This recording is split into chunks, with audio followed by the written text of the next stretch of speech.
Hey guys, tonight we're drifting back to a place you're probably glad you'll never visit, Georgian London. It's not the place from postcards or period dramas, trust me. There's a thin layer of soot on everything. The air smells like boiled cabbage and coal dust, and the sound of horse hooves slapping through mud is constant. And you're not just here to sightsee. No, tonight you're living the very damp, very foggy and very chemically enhanced life of a LAUDANUM addict. Honestly, you probably won't survive this, so before you get comfortable, take a moment to like the video and subscribe, but only if you genuinely enjoy what I do here. Let me know where you're watching from and what time it is. I always find it oddly comforting. Now, dim the lights, maybe turn on a fan for that soft background hum, and let's ease into tonight's journey together. The year is 1811. You wake up slowly, buried under a moth-eaten blanket that smells like mildew and unspoken regrets. The single window in your small rented room filters in the dull grey light of a London morning. You think it might be raining, or it just might be the mist rolling off the Thames again. Honestly, who can tell anymore? The wooden floor is so cold it bites your feet, and there's the usual scratching sound in the wallboards. Rats or dreams, maybe both. You sit up with a groan, not from age, but from the weight of waking. On the nightstand, nestled between a cracked candle and a forgotten crust of bread, is the one thing that makes mornings tolerable. A brown glass bottle with a peeling label that reads Tincture of Opium. The cork is half chewed from nervous fingernails and lazy resealing. You don't even use a spoon anymore, just a slow, reverent tilt to the lips.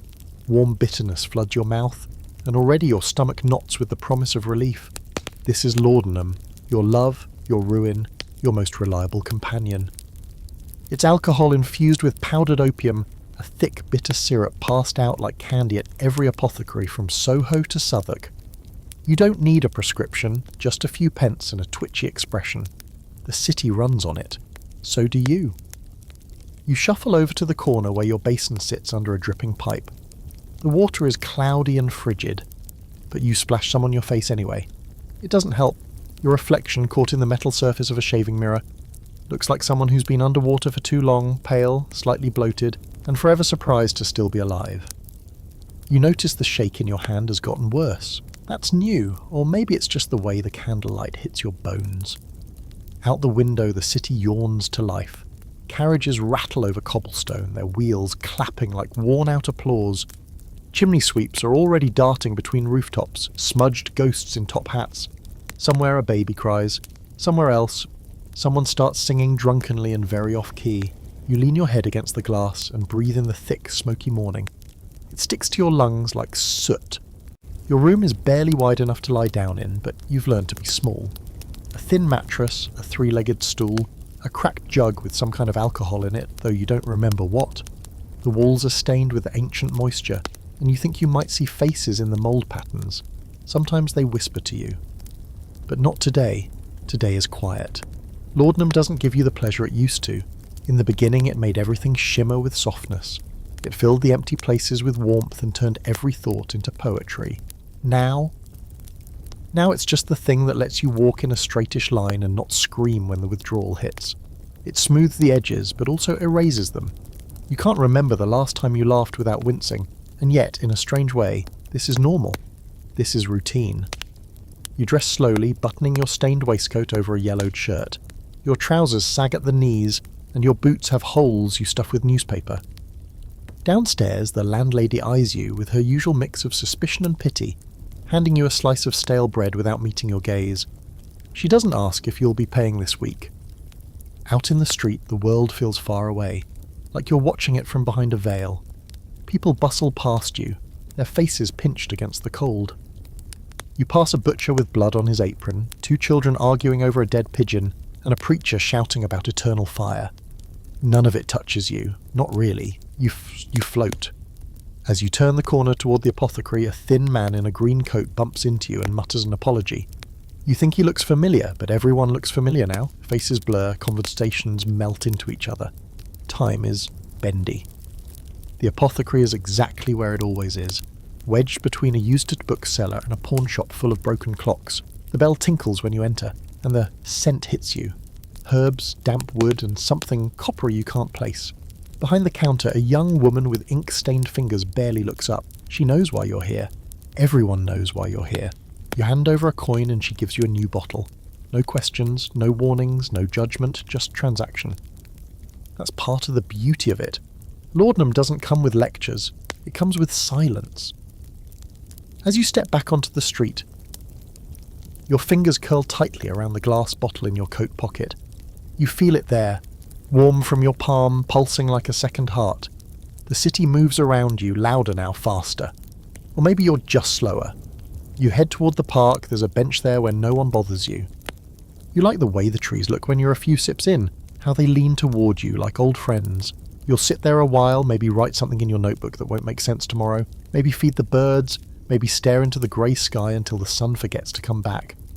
No one ever said this was glamorous. It's not romantic. It's just the day. Your day. Again. The apothecary you frequent doesn't have a name posted above the door. Just a hanging wooden sign with a faded mortar and pestle carved into it, swaying in the wind like it's unsure whether it wants to stay. You've been coming here for years, though time isn't something you track anymore with much precision. There are days when you think you've known the man behind the counter forever, and others when you wonder if he might be someone entirely different each time. Today he's there, Mr. Penrose, or so he says, middle-aged, with thinning hair and a constant look of damp irritation, like he's been walking through drizzle since birth. He wears spectacles that always slide down his nose and a dark apron with mysterious stains you have wisely never asked about. He doesn't smile when you come in, he never has, but he does nod. A kind of recognition, if not affection. The sort you give a regular who's beyond saving. He's mixing something in a brass mortar as you step inside. The clink of pestle against metal is oddly rhythmic, almost soothing. Shelves line the walls from floor to ceiling, cluttered with brown bottles, parchment labels curling at the edges, and faded jars filled with powders in unsettling hues. Amber, ash grey, even a pale green that glows faintly in the gloom.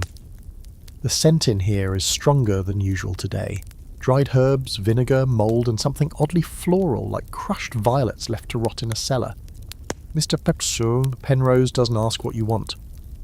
He simply turns, plucks a small bottle from behind the counter, and sets it down in front of you. The clink is familiar, reassuring. He slides it forward without looking up, already turning back to whatever strange remedy he was concocting. You reach into your pocket, pull out a few coins, and set them beside the bottle. You could swear they're lighter than they used to be. Money doesn't hold on the way it did before the tincture. It disappears just like your sense of urgency, your ability to feel cold properly, or your memory of what a full stomach feels like. Still, the bottle is yours now, and that's all that really matters. There was a time when you asked questions, what was in it, how much was too much, whether it was safe to take every day. Those curiosities burned out quickly, like matches in the wind. The answers were never satisfying, and besides, no one else seems to be asking. Not the housewives who come in for their nerve tonic, or the writers who need inspiration, or the old men with their shaking hands. Everyone here already knows. This isn't medicine, it's maintenance. You glance around the shop while Penrose grinds his mystery mixture. A faded pamphlet tacked to the wall reads, "For agitations of the mind and weakness of the spirit, Tincture of Opium, recommended," in overly enthusiastic lettering. There's a dried-up snake coiled in a jar near the cash box, floating in something that looks like regret. Next to it is a display of pills meant to revitalise the soul, and a small hand-painted sign that says, "No refunds, no exceptions." You wonder briefly who tried to bring something back. There's a soft chime as the door opens behind you and a woman enters, wrapped in a shawl too fine for this neighbourhood, eyes hollow, mouth a tight line. She doesn't look at you, she doesn't need to. The code among people like you is silence. She moves to this counter and murmurs something to Penrose. He disappears behind a curtain without a word. You tuck your bottle into your inner coat pocket and step outside, back into the haze. The street's gotten busier. Horses clatter by, carriages wheel past, and chimney smoke curls into the air in thick, slow ribbons. The morning fog hasn't lifted. It's just gotten lazier, draping itself over the city like a damp coat. You turn left this time, away from the park, toward the Thames. The river smells like old fish and secrets. You stand on a footbridge, watching the grey water curl around itself like it's trying to forget where it came from. Barges move slowly beneath you, piled with coal or barrels of something flammable. A man is urinating against a stone pillar just out of view, muttering a song under his breath. Another man, much too well dressed for this part of town, stares into the water like it owes him something. You uncork the bottle, take a slow sip. The bitterness is sharp this time, more so than usual. It bites the back of your throat and burns a little as it goes down, but within seconds it starts to work. That pleasant dissociation, the slow detachment, the emotional novocaine. You're not part of the world, but you're watching it again, and somehow that's enough. You sit on a stone bench near the water, bottle tucked inside your coat again like a sleeping infant. 2 children run past you, laughing in a language you can't quite follow. One of them is missing a shoe. A seagull lands nearby, eyes you, then waddles off with a disdain that feels personal. There's a strange comfort in knowing that everything around you will continue whether or not you participate. Once this would have felt like wasting the day. But that concept doesn't mean much anymore. Time is flexible now. Days bleed into nights, nights into more days, and it all feels like a long, slow dream you're only half present for. Sometimes you write things down in your little notebook, just to prove to yourself that you were awake at some point. Most of it is unreadable scrawl, some of it is poetry, the rest, well, you stop trying to organise it. A man selling hot chestnuts walks by, the scent momentarily cutting through the city's usual bouquet of coal smoke and decay. Your stomach growls, but it's a distant sensation, like hearing someone else's hunger through a wall. You could eat, sure, but you could also not. The tincture fills more than one kind of emptiness. A nearby church bell tolls the hour and you flinch. Loud sounds hit differently now, too sharp, too sudden. You pull your coat tighter, though not against the cold. You don't really feel cold anymore, not like you used to, just a kind of background discomfort. Like your body's dimly aware something isn't quite right, but can't be bothered to alert you with specifics. And so you sit, watch the river, sip your medicine. Let the hours drift by in soft, dissolving loops. If you look at your reflection in the water, it shifts, sometimes younger, sometimes older, sometimes not there at all. You don't know if it's the laudanum or just your imagination, but it doesn't really matter. Reality, as always, is optional. You keep the bottle close as you wander, half aimless, through the streets that all look alike, narrow, damp, smeared in the dull greys and browns of soot and resignation. Georgian London isn't much for colour, unless you count the splash of crimson from a butcher's apron or the deep yellow of gaslight flickering in a tavern window. The rest is all variations on decay. Every building seems to slump under the weight of its own grime. You pass rows of shops with smudged windows and iron signs overhead, each swinging gently in the morning breeze like they're groaning under the weight of what they sell. You duck into a covered alley for a bit of quiet. Not that quiet really exists here, just muffled sounds. Your boots stick slightly to the damp stones beneath your feet, and there's something dripping nearby, but you don't look to see what.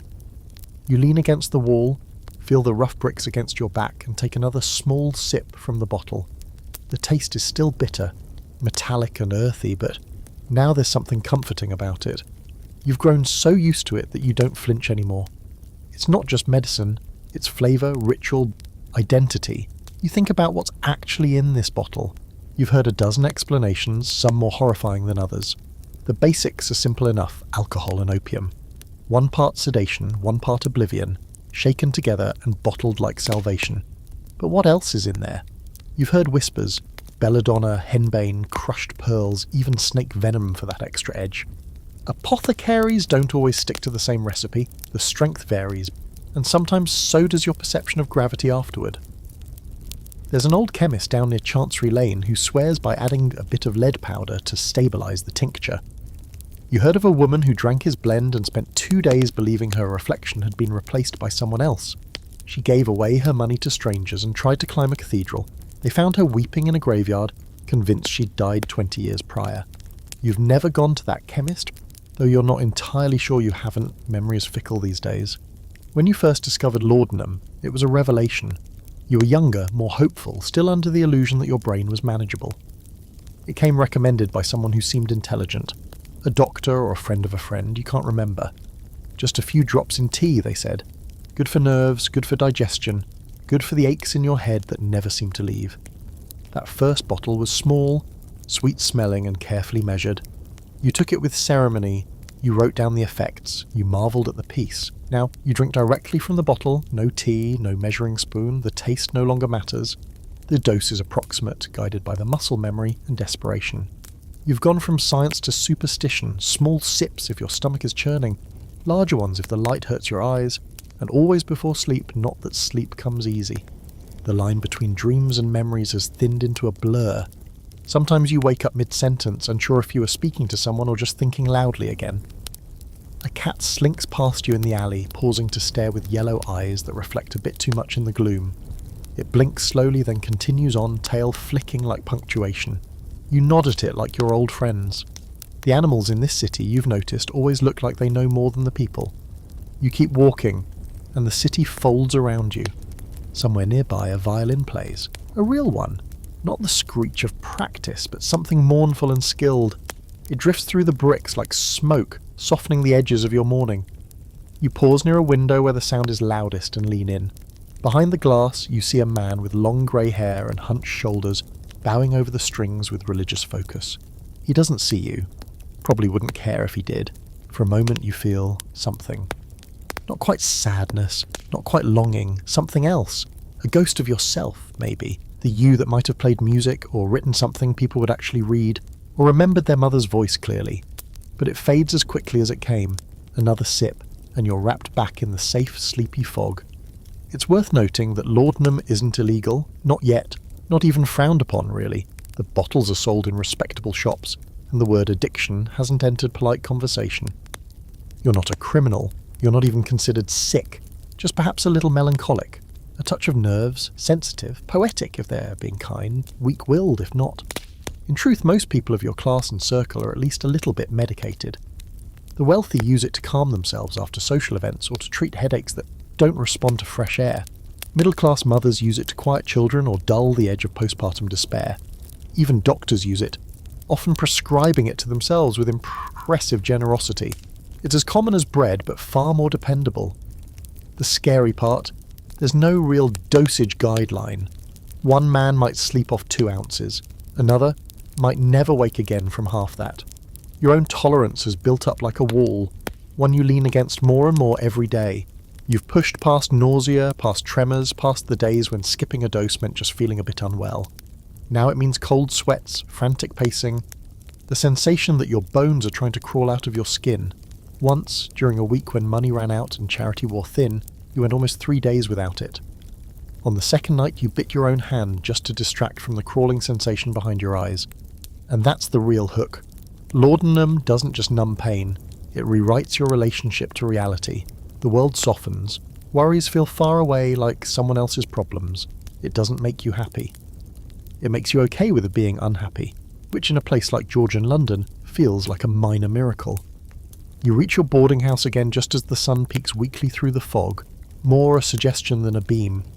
Your landlady glances at you as you shuffle in but says nothing. You pass her a nod that's half apology, half surrender. Back in your room, the air is musty, as if your absence hadn't meant anything to it. The bottle is half empty now. You place it on the rickety nightstand and sit at the edge of your mattress, shoes still on. You think about eating, you think about writing, you think about what day it is, and then you don't think at all. The bread is always stale. You could knock out a man with the crust if you really tried, but it's breakfast, or at least the closest thing you allow to be called breakfast these days. You sit cross-legged on the mattress, hunched over the chipped plate your landlady slid under your door that morning without a word. Half a slice of bread, a wedge of something trying to be cheese, and a cup of lukewarm tea that tastes vaguely metallic. You chew mechanically, your jaw moving out of habit, not hunger. Across from you, your bottle waits patiently. Tincture of opium, laudanum, whatever you want to call it, it's become the uninvited but permanent guest at every meal. You stare at it for a moment, considering. Your hand reaches before your thoughts do. The cork is crusted around the edges, and you yank it free with a practiced twist, bringing the bottle to your lips. Not too much, just enough to make everything settle again. The warmth trickles down your throat and settles low in your stomach, like slipping into a hot bath in a freezing house. You lean your head back and close your eyes, the bread still half chewed in your mouth. Everything around you quiets. The creaking pipes, the wind against the window pane, even the small war between 2 rats in the wall, it all softens into the background. This is your real breakfast. The rest is just pageantry. You reach for your notebook, the one with the peeling leather cover and the ink stains shaped like countries that no longer exist. It lives on the floor beside the bed. Under a pile of discarded waistcoats and forgotten socks, you flip it open to a random page. There's a poem there, or at least it looks like one. The handwriting slants more than usual, curling like ivy. You try to read it, but the words refuse to line up. You can feel the emotion behind it though. Something said, something beautiful, something deeply dishonest. You've started to realise that most of your writing is like that now, truth adjacent. Fragments of feeling shaped into something that sounds profound but means little. Once, you used to write articles, essays, pieces that were meant to educate or agitate or provoke. But the fire in those words has dimmed, drowned in syrup and sleep. Now you just jot things down to remember that time is still passing. You turn the page and find a sketch of a woman's face. You stare at it for a long time, trying to remember who she is. A muse? A lover? Someone you met once on a train? The detail in the drawing suggests you knew her well, freckles, the small scar above her eyebrow, the twist of her mouth like she's about to say something clever. But her name escapes you. Like most things do lately, laudanum doesn't make you forget in the usual sense. It more like moves memories to the back of the drawer and hides the key. You know the memories are still there, technically, but retrieving them feels like walking through waist-deep fog. Events blend together. Whole weeks go missing. You'll find notes to yourself on scraps of paper, reminders scrawled in the margins of books, names underlined with exclamation points, clues in a mystery you no longer care to solve. You try the cheese, regret it immediately. It's gone sour and leaves an oily smear on your tongue. You wash it down with a sip of tea, but that just adds rust to the flavour profile. Again, your hand drifts to the bottle. One more sip, just to cut through the taste, and to take the edge off your stomach, and your headache, and the crawling sensation behind your eyes, and, well, everything really. Outside your window, the street has woken up fully now. There's a vegetable cart trundling past, the driver shouting prices to no one in particular. A constable leans against a lamp-post, trying to look important while pretending not to be freezing. Children run by screaming, their laughter sounding more like banshees than joy. You watch it all through the warped glass, feeling like you're seeing the world from underwater. This is the part of the day where you sometimes attempt productivity. You consider writing a letter, to whom you're not sure. Perhaps to a family member who thinks you're dead, or a former friend who wishes you were. You pick up your pen and stare at the blank page, waiting for something to come. Nothing does, just the whisper of the wind and the soft hum inside your skull. You lie back on the mattress and stare at the ceiling. There's a brown stain in the corner that's taken on the shape of a dog's face. You've named it Reginald. You talk to him sometimes. Not out loud, of course, you're not that far gone. Yet. But you exchange glances. You imagine what he'd say if he could speak. Probably something about how you should get up, go outside, get some air. But Reginald's judgment is subtle. You appreciate that. The truth is, you don't feel much anymore. Not joy, not grief, not rage. Just a gentle, persistent numbness. It wraps around you like fog, like a blanket pulled up too high. Laudanum doesn't eliminate your problems, it just makes them quieter. Quieter than your own thoughts. Quieter than the world outside. You wonder sometimes what it would feel like to feel again. Then you take another sip and the thought dissolves like sugar in tea. There was a time when you told yourself this was temporary, that you'd wean off it once your nerves settled, once your finances improved, once the winter ended. That was 3 winters ago. Now you barely even remember what normal felt like. Normal is something that happens to other people. People with clean shirts and steady hands and the ability to cry. You hear the landlady's footsteps outside your door. A pause, a sigh. Then they move on. You've missed rent again. You haven't been able to do your editing work in weeks. The manuscript on your desk is half finished and already overdue. The client stopped checking in 2 letters ago. You were once respected in certain circles. Now you're not even mentioned. The bottle's nearly empty now. You shake it gently, hear the soft swish of the last few mouthfuls. You ration it without thinking, just enough to get through the next hour. Maybe 2. You know you'll have to go out again soon. Back to the Apothecary. Or to one of the riskier places. There are whispers of stronger mixtures being sold down near the docks. Dangerous stuff, with odd side effects and permanent consequences. But the thought doesn't frighten you. It almost sounds like a vacation. You close your eyes, try to nap. But sleep doesn't come like it used to. It hovers just out of reach, teasing you with the idea of rest without ever fully delivering. You drift instead, into a shallow, swirling dream state, where your thoughts echo and loop and blend into nonsensical vignettes. You see the woman from your sketch. She's holding your notebook, tearing out pages one by one. You try to stop a bit, but your arms are too heavy. Reginald watches from the ceiling unimpressed.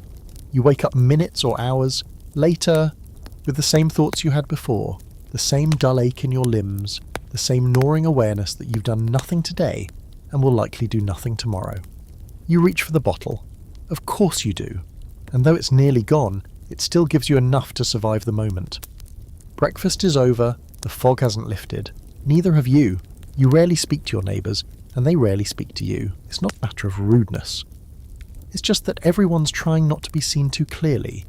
You all live in the same thin-walled boarding house off Drury Lane, a place that smells perpetually of boiled potatoes and damp wool, where each room feels like a confession booth that nobody's confessing in. Privacy isn't a luxury here, it's a collective agreement. No questions asked, no answers volunteered. Still they notice you, they always notice you. You've become part of the background, but not in the comforting wallpaper sense. More like mould creeping across the ceiling, ignored until it starts dripping. You can feel their eyes on you when you pass in the hallway. Not openly, just little glances held too long, whispered greetings that trail off at the end. You've heard them speaking through the walls, not clearly, but enough to catch a name here or there. Yours, laced with pity and that soft disgust people keep tucked under their coats like a flask. They think you're fragile. That you've had a fall or gone melancholy, or that you're a poet, which apparently is now a medical condition. Some of them blame the city, others blame your type, whatever that means, and a few, if they're being honest, probably just blame the laudanum. But they'll never say that directly. You're still too respectable looking for outright contempt. Take Mrs. Holbrook, the widow in the room 2 doors down. She's always offering you things. Old soup, mending thread, unwanted advice. Her smile is stiff, like it's been pinned to her face for years, and her hands shake when she pours tea. You once heard her tell someone that you're not quite right since your cousin died, which was news to you, seeing as you've never had a cousin. She means well, but it's clear she doesn't want you getting worse within earshot. Then there's Jasper, the painter upstairs, who swears he met Byron once and insists on wearing velvet indoors. He's thin in the way rich men pretend to be, and his fingers are always stained with ink or wine or both. He doesn't look down on you, he just looks through you. You caught him stealing a sip from your bottle once. He smiled and called it communion. You haven't spoken since. The children in the house, God knows who they belong to, don't like you. They call you Fogman when they think you're not listening. Which is fair, you suppose. You do drift more than walk. You often forget your own name in the morning. You wear a coat 3 seasons too heavy, and your eyes are, according to a mirror you don't trust, unnaturally still. Sometimes when you catch sight of yourself, you wonder how long you've been looking like this, but it's hard to pinpoint the moment the change took hold. In truth, the thing that most unnerves them isn't the gauntness, or the slow blinking, or the bottle. It's your sense. You don't knock on doors, you don't complain about the noise, you don't ask for help, you just all exist. Quietly. Persistently. And in London, persistence without direction is almost criminal. You had a friend here once briefly, a man named Elias, who lived in the room opposite yours. He was a former clerk, fallen on hard times, with a limp and a laugh like dry paper. You got along because he didn't ask questions and shared his tobacco. For a while you even spoke about politics, about literature, about the unfairness of things. Then one morning his door was open and the room was empty. No note, no explanation, just gone. Some say he moved to a cousin's in York. Others say he threw himself into the canal. You didn't ask. You didn't want to know which story was kinder. The truth is, people disappear all the time here. They slip out of rooms, out of jobs, out of conversations, and into cracks in the city where no one goes looking. Laudanum is just one of those cracks. Your landlady, Mrs. Griggs, tolerates you in the way landlords tolerate anything that doesn't cry or bleed on the carpets. You suspect she knows, not because she's said anything, but because she hasn't. The rent is late. Often the bottles occasionally fall from your pockets when you stumble up the stairs. You smell like an apothecary floor. Still, she says nothing. Perhaps she had someone like you once, a brother, a son, a husband, Perhaps she's just used to ghosts that still breathe. But make no mistake, if you cause a scene, you're gone. One fit, one bad night of screaming through withdrawal, one unfortunate episode involving window ledges, or fires or hallucinated rats with human faces, and the locks will be changed. She has a cousin, you've heard, who does favours. Favours involving basements and one-way doors. You try to stay quiet. Still the whispers grow louder. You hear your name sometimes, muffled through walls. Him, yes, the one with the tremor. Always tired, never quite awake. Looks like he's been crying even when he hasn't. You want to explain sometimes that you weren't always like this, that there was a time you were sharp, clever, even charming, that you knew how to dress and when to laugh and how to hold a room in the palm of your hand, but that person left. Maybe he packed up one night and boarded a ship. Maybe he shrank into your bones and forgot the way out. You don't remember. What you do remember is the feeling of the first few doses. How it softened everything. How people's voices stopped echoing inside your skull. How you could finally sleep, finally eat, finally breathe without needing to win an internal war first. It was supposed to be temporary, just until you were better, just until you got through the season. Then it became the season, then the year, then a life. The others don't understand. They think you're broken. You're not. You're still in there. You still notice things, the way the gaslight flickers like a heartbeat, the patterns of soot on the floorboards, the soft click of a lock turning down the hall. You still write, even if it's nonsense. You still see beauty, even if it's faded and flickering. You just don't show it. You've learned not to. Showing things leads to questions, and questions lead to doors being closed. So you nod politely when you pass your neighbours. You offer ghost-thin smiles when someone coughs near you. You keep your words minimal, your movements slower than necessary, your bottle tucked inside your coat. You keep to yourself, you remain quiet. But they know. They all know. And you know they know. You've heard of some truly absurd remedies in your time, but the further down the laudanum spiral you go, the stranger they become. Georgian London is a city teetering on the edge of rationality, where Enlightenment science rubs elbows with outright mysticism. And you've become a connoisseur of both. It starts with a simple curiosity born out of desperation. Maybe there's a way to manage the worst parts of addiction, to soften the come down or stop the tremors. But before you know it, you're bleeding into a handkerchief on the floor of a candlelit attic, while someone rubs magnets over your temples and whispers to the moon. Take bloodletting, for example. There's a surgeon just off Bow Street who swears by it. You went once, not because you believed him, but because he promised the fog in your head would lift. His office was crowded with dusty jars and yellowing anatomical drawings pinned crookedly to the walls. He asked no questions, just motioned for you to sit, then tied a length of stained cloth around your arm with an enthusiasm that bordered on cheerful. When the blade came out, it was quick, clinical, a pinch, a release. The blood came dark and sluggish, like it didn't really want to leave. You watched it pool in a chipped porcelain bowl and waited for clarity. It never arrived. The surgeon muttered something about toxic humours and waved a glass of brandy under your nose. You left light-headed, with a damp bandage and a dull ache behind your eyes, but no less haunted. In fact, you walked home slightly tilted, like gravity had been miscalculated. The only thing that seemed to help was the usual, a generous sip from your bottle, right there on the street beneath a gas lamp flickering like it had a grudge. Then there were the magnets. You met the magnetist at a boarding house gathering you never intended to attend. Someone dragged you there, insisting it would be stimulating. The man introduced himself as Dr. Felix Marlowe, a practitioner of animal magnetism. He wore too much cologne and not enough logic, claimed he could rebalance your vital energies by moving charged stones across your body in deliberate patterns. You laughed, a short dry bark that surprised even you, and he responded by offering a free session. What could you say? You were already a man who consumed poison as medicine. Who were you to judge someone else's snake oil? So you sat, in a room smelling faintly of lavender and wet wool, as he moved 2 polished stones over your chest and head, mumbling under his breath like someone reciting an overdue apology. You felt nothing, except the slight annoyance of having your personal space invaded by a man who believed the stars could cure indigestion. But here's the thing. Part of you wanted it to work. That's the most humiliating part. You wanted to believe that maybe, just maybe, one of these strange ideas would lift the weight from your bones, clear the syrup from your thoughts and let you return to yourself.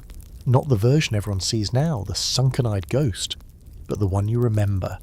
The one who read for hours, who didn't flinch at daylight, who didn't ration his thoughts between doses. You even tried moonbathing once.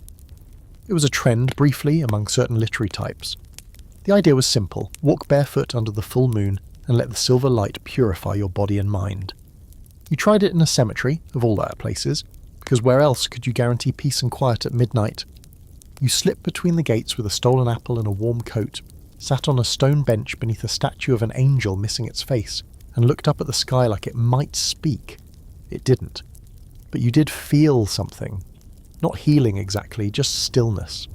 And in a life as fractured as yours, stillness is its own kind of miracle. These fringe remedies have their own ecosystem, pamphlets, underground clubs, a whole whisper network of seekers and sufferers. You once overheard a man at a tea shop insisting that holding a warm potato under your armpit could cure laudanum dependency. Another woman claimed she'd been cured by standing in a circle of chalk and screaming the Lord's Prayer backward. She smelled like mildew and roses. You considered asking her to teach you.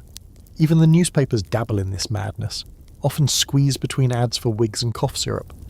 One article argued that addiction wasn't physical at all, but rather a misalignment of the soul caused by impure thoughts and low vibrations. Another posited that laudanum wasn't the problem, you were, that some people simply had weaker moral constitutions and should be whipped back into righteousness. You didn't finish that article, you fed it to the fire and watched the ink curl. The real doctors aren't much better. Half of them are prescribing laudanum as a cure for laudanum addiction. As if smaller doses administered with a posh accent somehow cancel out the damage. You once paid 5 shillings for a tincture that was supposed to wean you off the opium entirely. It tasted like soap and regret, and made you violently ill for 2 days. You ended up crawling back to your bottle with shaking hands and a fresh layer of shame. And so the cycle continues. Still, you collect the nonsense remedies like a child with useless trinkets. Not because you believe in them, but because they remind you that people are trying. That beneath all the grime and cynicism and passive decay, someone still thinks this condition can be cured, that you can be fixed. The cruel joke is that the laudanum itself was once considered a miracle cure. It was sold as salvation in a bottle, a balm for every ill, physical, mental, spiritual. Safe, effective, fast-acting. That's what the apothecaries used to say, and in the beginning they weren't entirely wrong. It does work. It does help, until it doesn't. Until it becomes the thing you need saving from. You wonder how many others are out there like you, wandering the city in a state of half-wakefulness, trying new rituals, swallowing new potions, whispering to the stars or bleeding into basins, or hoping that this time, this one, will be the thing that finally sets them free. You'd like to meet them, swap stories, maybe laugh about the time you stood in the moonlight hoping for deliverance, maybe cry, maybe just sit in silence and know you're not alone. But addicts make poor company for each other. You're all too busy pretending not to be what you are. So you remain your own patient, your own priest, your own mad doctor, a cabinet of curiosities in one exhausted body. And as the days drip by like medicine from a faulty bottle, you try one ridiculous remedy after another. Not because you believe they'll work, but because the idea that you've already tried everything is just too unbearable to live with. The fog today is especially thick, that heavy kind that settles low and sticks to your skin like wet wool. The buildings loom larger, softened at the edges, their rooftops lost in the grey. It gives the city a strange dreamlike quality, like someone forgot to finish painting it this morning. You've always liked days like this, not because they're beautiful, but because they make your dazed wandering feel less out of place. Everyone's stumbling a little when they can't see 2 feet ahead. You've taken to walking more. Not with purpose, not towards anything, just walking. As if moving your body through space might somehow trick your brain into believing you're still part of the world.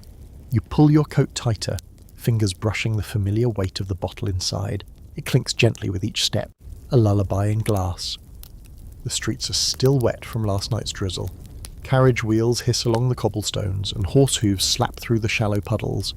The smell of the city is worse in the damp. Coal smoke, sewage, something sour and faintly metallic. But you're used to it.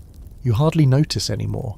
It's not that your senses have dulled, it's that your brain just doesn't bother reporting the details unless they're dangerous, or beautiful, or new. And let's be honest, none of those things happen much these days. Your feet guide you down familiar routes. past the grocer with the cracked window, where you once traded a silver pen for a handful of apples, past the pawn shop with the stuffed badger in the window, wearing a monocle, still inexplicably there, year after year, covered in dust and what might be mild contempt, past the alley where you once lay for 3 hours, not sleeping, not moving, just staring at the sky and wondering if it might open. Sometimes the city feels endless. Other times it feels like a single street folded in on itself forever. Either way, walking helps. You watch the world with dull curiosity, taking in snippets of lives more vivid than your own. 2 dock workers arguing over something in a crate, a boy chasing a dog too fast to catch, a flower seller sneezing violently into her wares. They all pass through your field of vision like actors in a play you forgot auditioning for. You stop at a park, not the usual one, but another, smaller, ringed by black iron railings and half-dead hedges. There's a bench near the centre, empty, slightly damp, but not yet claimed by any of the city's usual ghosts.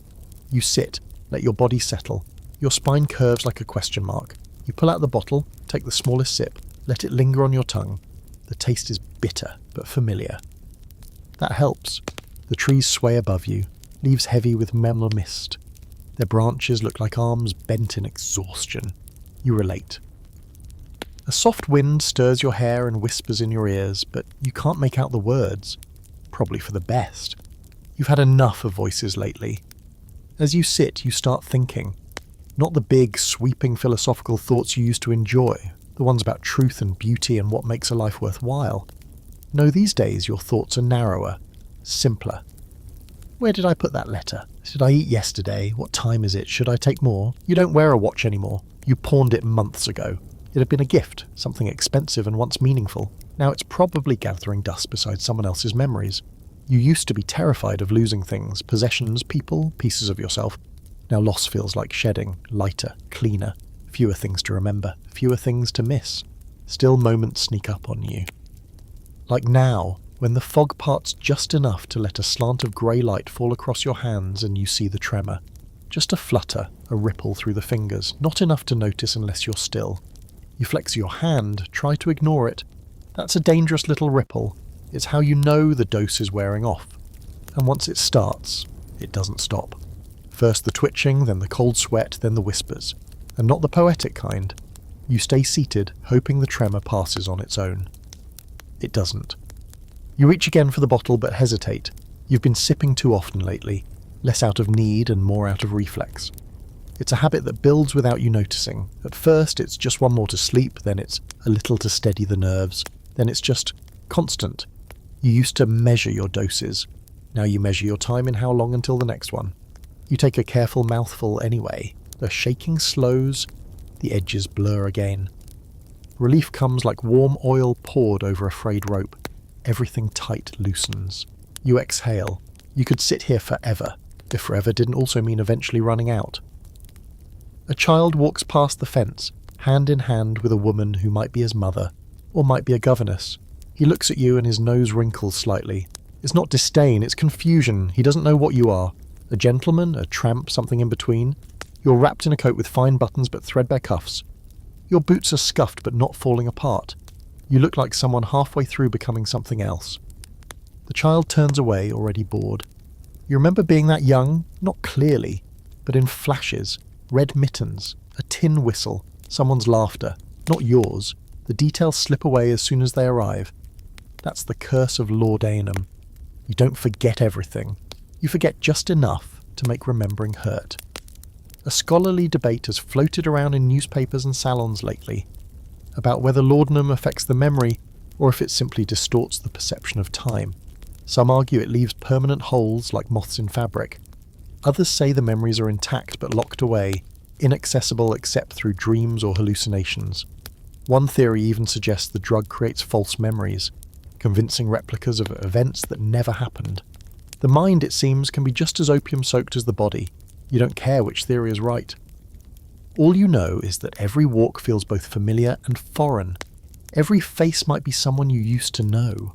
Every alley could be the one you stumbled through that night you nearly didn't make it home. And every moment, no matter how ordinary, feels like it's happening behind glass. You rise from the bench slowly. The joints ache. Your back cracks like firewood. You feel older than you are, and you're not that old. At least you don't think so. A man with your teeth shouldn't feel this brittle. You begin walking again, toward what you don't know, just moving. Forward motion, a spell against the stillness. The city unfolds around you again. Its noises, its smells, its indifferent breath. You're not part of it, but you walk through it anyway. There's a certain irony in how much poetry gets written by people who are too sick to live and too tired to die. Your boarding house has no shortage of them.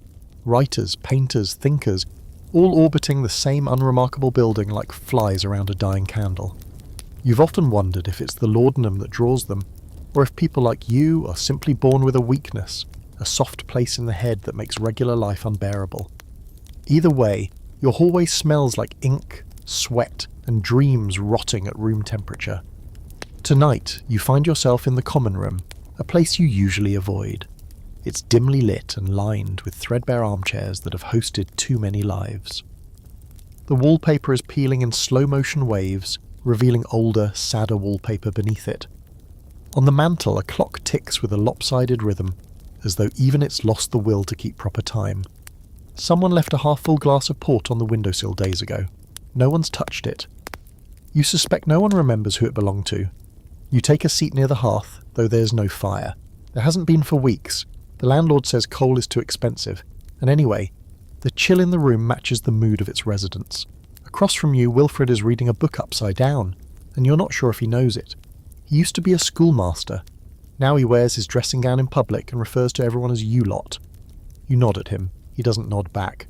To your left, Miriam is writing furiously in a small notebook, lips moving silently. She's 22 maybe, though she speaks like someone twice her age. She's working on a serial novel, something about ghosts and duels and unrequited love. You've read bits of it, beautiful, haunting stuff, even if she doesn't believe in editing. She once offered you a page in exchange for a spoonful of your laudanum. You tore the page out of your own notebook instead. It felt fair. And then this Julian, the poet.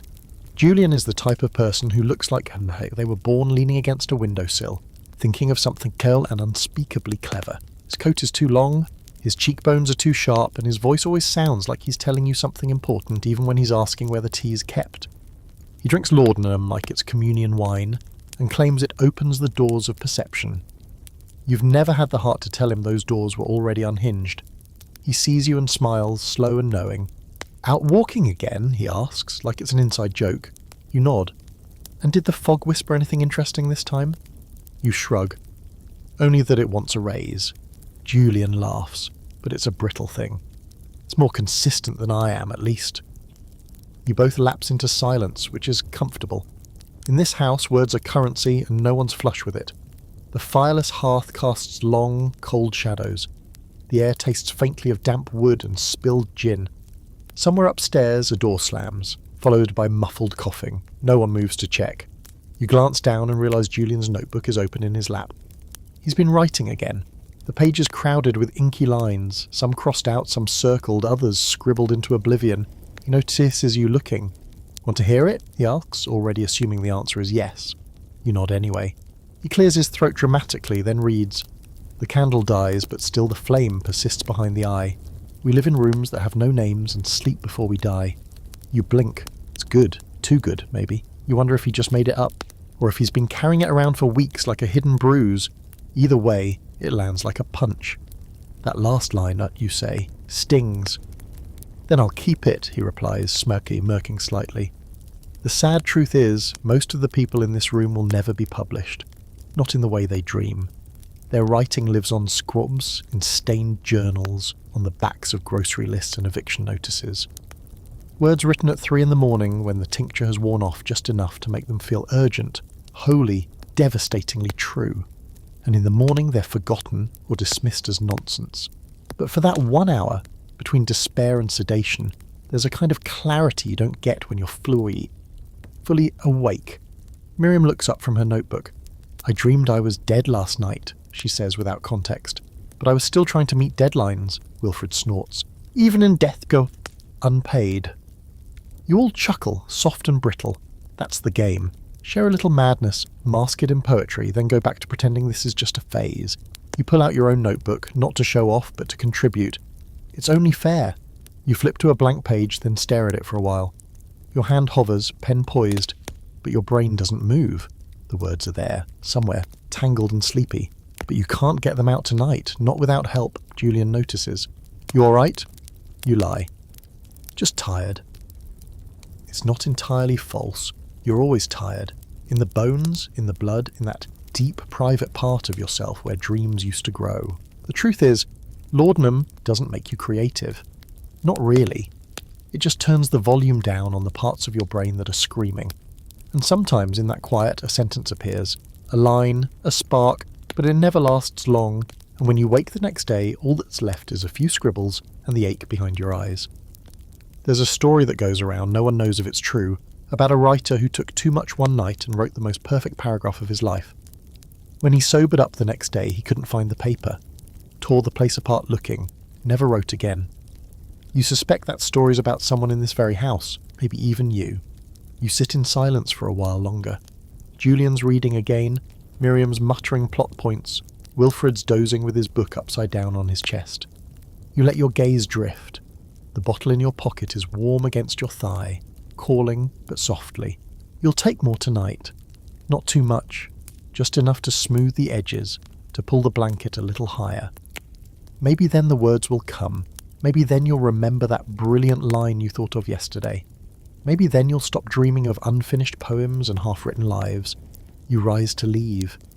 Julian looks up. Sleep well, he says. You nod. Not likely, but you'll try. Word of mouth in this city travels faster than any carriage ever could, and the whispers are always ahead of you. That's how you first heard of the penny dreadful Pharmacist. Not his real name, of course. No one seems to know that. But it's what people call him, with a mix of fear and fondness, like he's both villain and saviour in one. His shop isn't listed in any directory, and his door has no sign. You only find him if someone tells you where to look, and only if you seem desperate enough to need him. And lately you've begun to look very desperate indeed. The tremors have come earlier each day. The bottle runs out faster, even though you're trying to ration. The usual apothecary mixture barely scratches the surface now. You've considered doubling the dose, but something in you, something old and flickering, whispers that this is a bad idea, that there's a threshold you don't want to cross. But the ache behind your eyes and the twisting in your gut say otherwise. So when Julian offhandedly mentions the man who sells a richer tincture, your ears perk up despite yourself.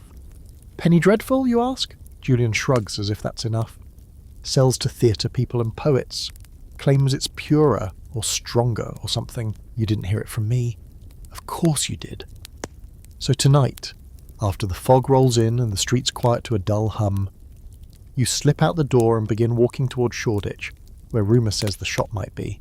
The journey is long and strange, taking you through neighbourhoods that seem to exist in a time outside time. Gaslights flicker like blinking eyes. The air smells faintly of oil, meat pies, and wet iron. You pass a man selling pamphlets about the devil's involvement in hay fever and another screaming about moon conspiracies. You fit right in. Eventually, you reach a narrow alley that looks like the kind of place where sanity goes to be pickpocketed. The buildings lean in close like gossiping drunkards. You hesitate, then step inside. At the far end is a crooked green door with a single candle flickering in the window.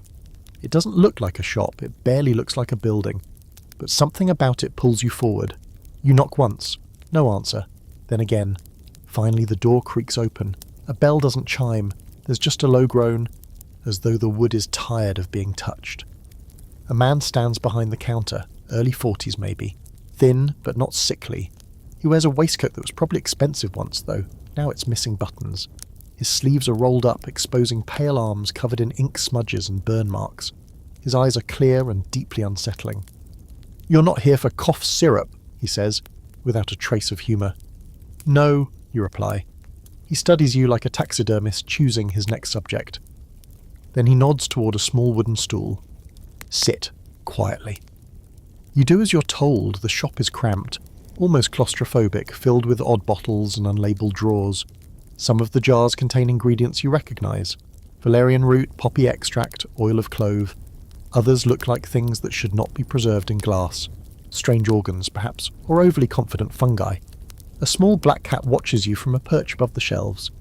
Its tail twitches like it's judging your soul and finding it disappointing. The man begins mixing something without speaking. He uses a mortar and pestle made of stone, and his movements are slow but exact. You watch as he adds a dark red powder, then something that smells like burnt sugar, then a clear liquid that steams on contact. The final ingredient is, of course, opium. Thick, black, sticky. It clings to the spoon like regret. He pours the finished product into a dark green bottle and hands it to you. 2 drops, he says. No more. The first time. You nod. You will absolutely not listen. Pay what you can, he adds, already turning away. You place a few coins on the counter. More than you'd usually spend, less than it's worth. He doesn't look at them. As you step back into the street, you feel the weight of the new bottle in your coat. It feels heavier than the others. Alive, somehow. You walk quickly, not wanting to linger in the alley longer than necessary. The fog wraps around your ankles and your breath comes out in little white ghosts. Back at the boarding house, the door creaks open quietly. Most of the residents are asleep. You climb the stairs without your usual sluggishness, almost excited. It's a strange feeling. You haven't felt anticipation in a long time. You sit on your bed, light a candle and study the bottle. It has no label. The glass is slightly warped, like it was blown in a hurry. You uncork it and take a cautious sniff. It smells stronger, earthier, with a metallic edge. 2 drops, he said. You pour 3 into a spoon? Because of course you do. The taste is sharper than your usual blend. Less syrupy, more acrid. It burns the roof of your mouth for a moment before settling into that warm, familiar glide down your throat. You lean back, waiting. At first, nothing. Then everything. Your body loosens. Not just the limbs. Everything. Thoughts slip their leashes. Time folds inward. You feel as if you're floating just above your skin, watching yourself with detached affection. The room breathes. The wallpaper ripples slightly, like the whole building is exhaling. Your notebook lies open on your lap. You don't remember opening it, but your hand is moving, pen scratching across the page, and words are forming. Long sentences that make sense as you write them, even if you won't remember them in the morning. It feels like poetry, but it feels like remembering something that hasn't happened yet. And then come the colours. Not hallucinations. Exactly. More like enhancements. The candle's glow is no longer just yellow. It's honey, and gold, and memory. Shadows stretch in soft, slow arcs. The clock ticks in rhythm with your heartbeat. Even the rats in the walls seem to have quieted out of respect. You could stay here forever, but deep inside, you know this is the different kind of danger. The usual laudanum leaves you in a fog. This brings clarity, which means the fall will be worse. Clarity is addictive in its own right. For a brief moment, you feel like you again awake, articulate, almost radiant. And then, just as quickly, you feel something else. Dread. Because you're going to need this version of the drug now. Your body will demand it. Your tolerance will rise. And when you run out, and you will run out, you'll crash harder than ever before. But tonight, none of that matters. Tonight, the words are flowing. Your hand moves without pause. You are brilliant. You are beautiful. You are doomed. And the bottle glows like a lighthouse in the fog. You wake in a position no human body should voluntarily assume. Half sitting, half slumped, neck twisted like a dropped puppet. The candle on your desk has long since burned down, leaving behind a warped wax carcass and a smear of soot up the wall. The notebook lies open in your lap, covered in ink stains, and what may or may not be your own handwriting. You stare at the lines but can't decipher any of them. The letters crawl like ants. Your eyes won't focus. You blink slowly, and that's when you notice it. The pain, not sharp, not immediate, but creeping. A deep ache in your spine, a low thrum in your skull, and a pulsing tightness in your chest, like your lungs are trying to knit themselves together after being stretched too far. It's a familiar feeling, but worse this time. That new tincture, whatever was in it, has left a deeper hole in you. You reach for the bottle. It's still on the table, still heavy enough to save you just for now, but your hand trembles as it closes around the glass. The tremors are earlier than usual today, more aggressive. You're sweating too, but it's cold, clammy sweat, the kind that makes your clothes stick to your skin and your hair to your neck. You try to stand, but your knees buckle. Your body is caught in that grotesque limbo between overdose and withdrawal, like being sizzling in your own skin. You sink to the floor slowly, like a man being lowered into his grave with entirely too much ceremony. You sip. Relief comes slowly this time. Not the usual rush, not that warm surge that used to feel like a blanket pulled up to your chin. No, now it's a dull easing, like the tide reluctantly pulling back after crashing a little too hard. You wipe your mouth with the back of your sleeve and lie there on the wooden floor for a while, staring at the ceiling and listening to the world creak around you. The wood above your head groans with footsteps. Someone's moving upstairs. The children laugh somewhere down the hall. A teacup rattles against its saucer. All these sounds, normally so distant, now feel sharp and invasive. Your senses are peeled raw, your nerves twitching like exposed wires. Every noise carries the potential to unravel you. You close your eyes and try to breathe slowly. You can't remember what day it is. That in itself is not unusual, but this time the uncertainty carries weight. You're supposed to meet someone, aren't you? Or maybe you were meant to deliver a manuscript or attend a doctor's appointment. You try to piece together yesterday, the walk, the alley, the pharmacist, the taste, the glow, and then nothing. You check your pockets. There's a slip of paper folded tightly and soaked through with some kind of oil. You open it carefully. A receipt? No, just your own scrawl, looping and jagged. It reads, "If this is Tuesday, go back." Go back where? To the shop, to your bed, to a version of yourself that's already lost? You're not ready for another dose, not yet. You know that much. You feel like your organs have been soaked and wrung out. Your stomach lurches, and you gag once, twice, but nothing comes up. Not that there's anything in there to bring up. You haven't eaten since whenever. It's all just tincture and tea and the occasional crust of bread you've stared at for too long before realising it's moulded. You make it to your feet eventually. Move toward the basin in the corner and splash cold water on your face. The reflection that meets you in the mirror looks hollowed out and wet at the edges. Your eyes are red, rimmed with shadows, and your lips are cracked. You look like a man who's been trying to escape something but has forgotten what. This is what withdrawal feels like now. Not the drama of shaking limbs and screams in the night. That comes later. This is the early phase. The ache. The fog, the quiet panic. The sense that your body is about to betray you in some creative new way. Your heartbeat is uneven. Your joints feel hot and swollen. Your teeth ache. How do teeth ache? You pace the room, one foot after the other, like a man caged, which frankly you are. The room is too small, too warm, too loud. You open the window and let in the city's cold breath. It helps. A little. The air smells like coal and piss and roasted chestnuts. A scent you might once have found offensive now smells like survival. You think about not taking another dose today. Just to see. Just to test the waters. You've done it before, briefly. It never ends well. But you cling to the idea that maybe this time will be different. Maybe your body will surprise you. Maybe you'll be stronger now, but already your hands itch for the bottle. You try to distract yourself. You dress slowly, each button an ordeal. You find a scarf buried under your cot and loop it around your neck, even though you're sweating. You tell yourself you'll go for a walk. Just a short one. Clear your head. Maybe find some food that isn't liquefied despair in a glass bottle. The thought is laughable. You step outside. The street feels unfamiliar. Brighter somehow, though the sky is overcast. Everything seems too loud. A woman argues with a vendor in a dialect you can't place. A dog barks. A cart rattles by, pulled by a horse that looks nearly as tired as you. You flinch at every sound, your nerves taut and humming. You walk anyway, one foot, then the next. You pass a group of men outside a tavern laughing too hard. One of them stares at you a moment too long. You speed up, turn a corner, keep walking, don't stop.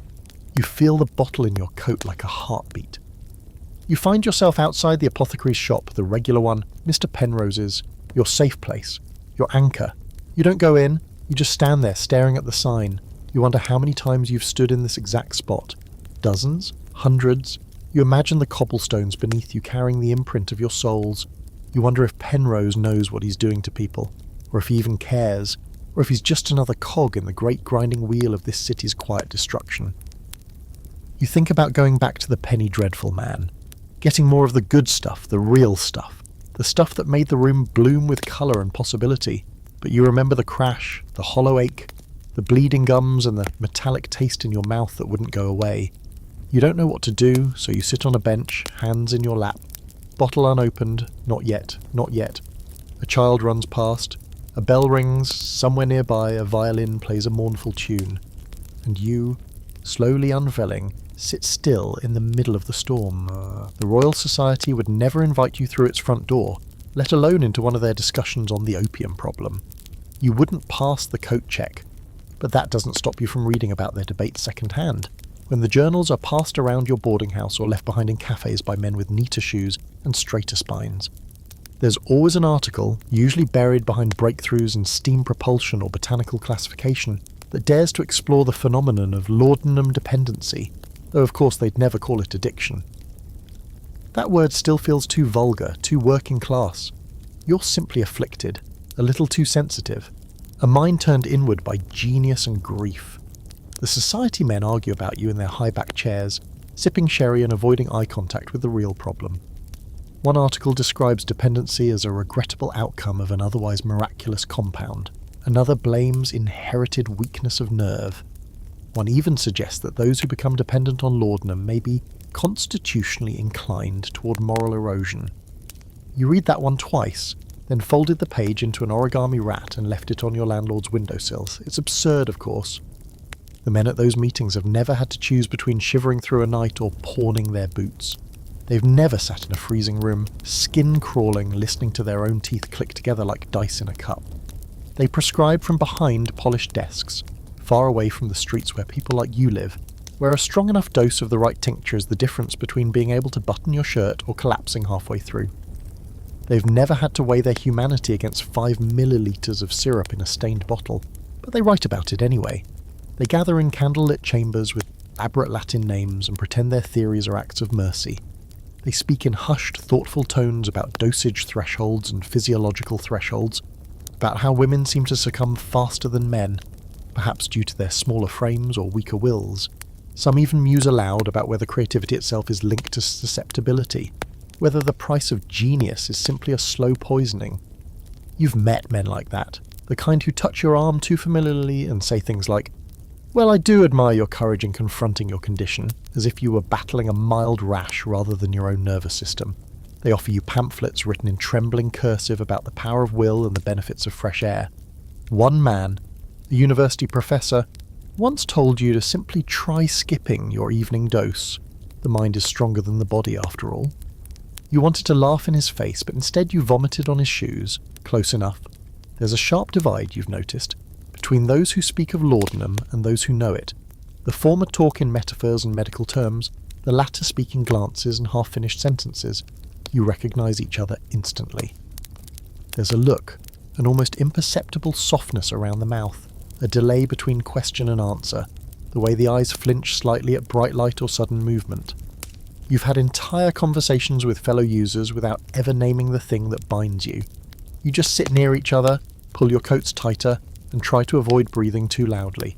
Sometimes you wonder what it would be like to stand before those Royal Society panels, dishevelled, shaking, and say, "Here's what your medicine does.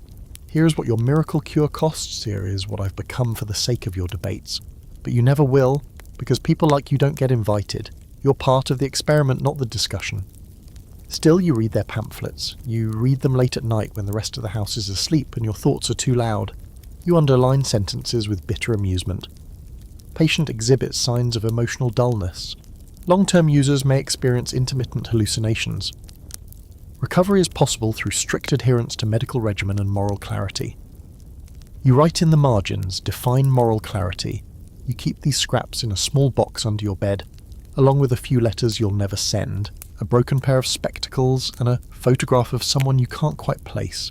A woman, maybe. She's smiling in a way that makes your chest ache. You take the box out sometimes and sort through it, as if the pieces might rearrange into something resembling coherence. They never do. One paper, more progressive than most, suggests that laudanum is not the evil, but the world that necessitates it. That poverty, illness, grief, and expectation carve holes in people, and the drug merely fills them, temporarily, imperfectly, but with enough precision to feel like an answer.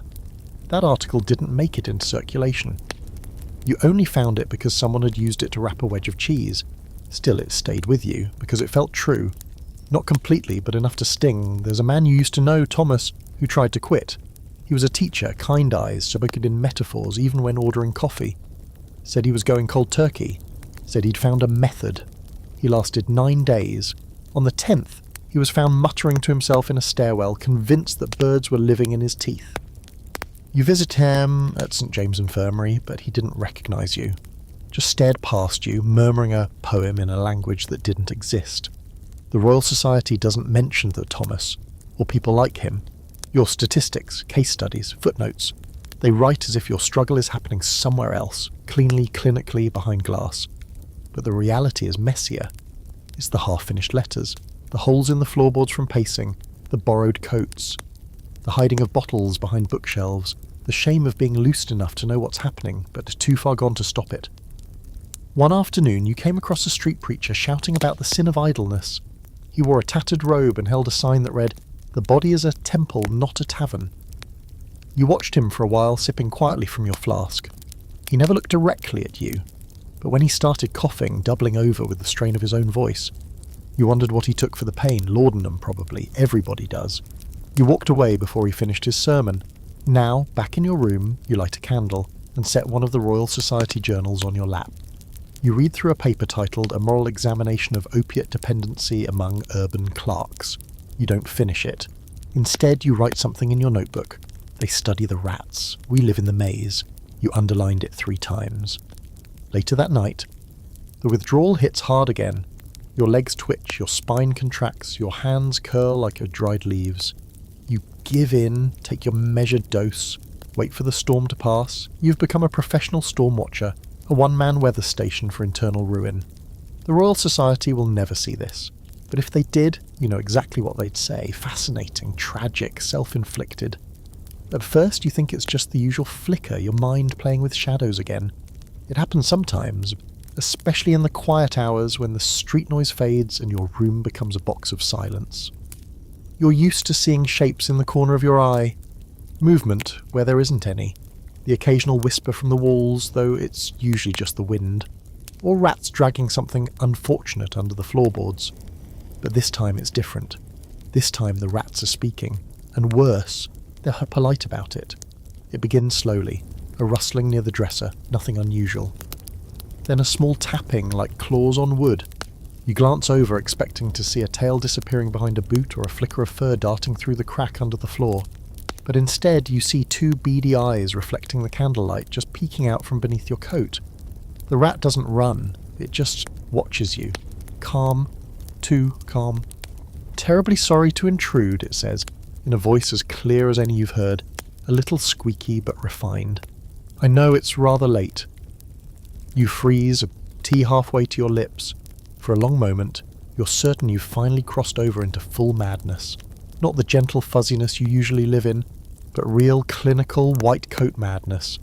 But then the rat continues, brushing its whiskers with the tip of a paw. You've dropped quite a bit of bread under the bed, you know. Not that we're complaining. You don't move, you don't breathe, you slowly lower the cup. Your heart is making a sound you didn't know hearts could make, like a moth trying to claw its way out of a drawer. The rat looks up at you. Its eyes are intelligent, unsettlingly so. "Are you all right?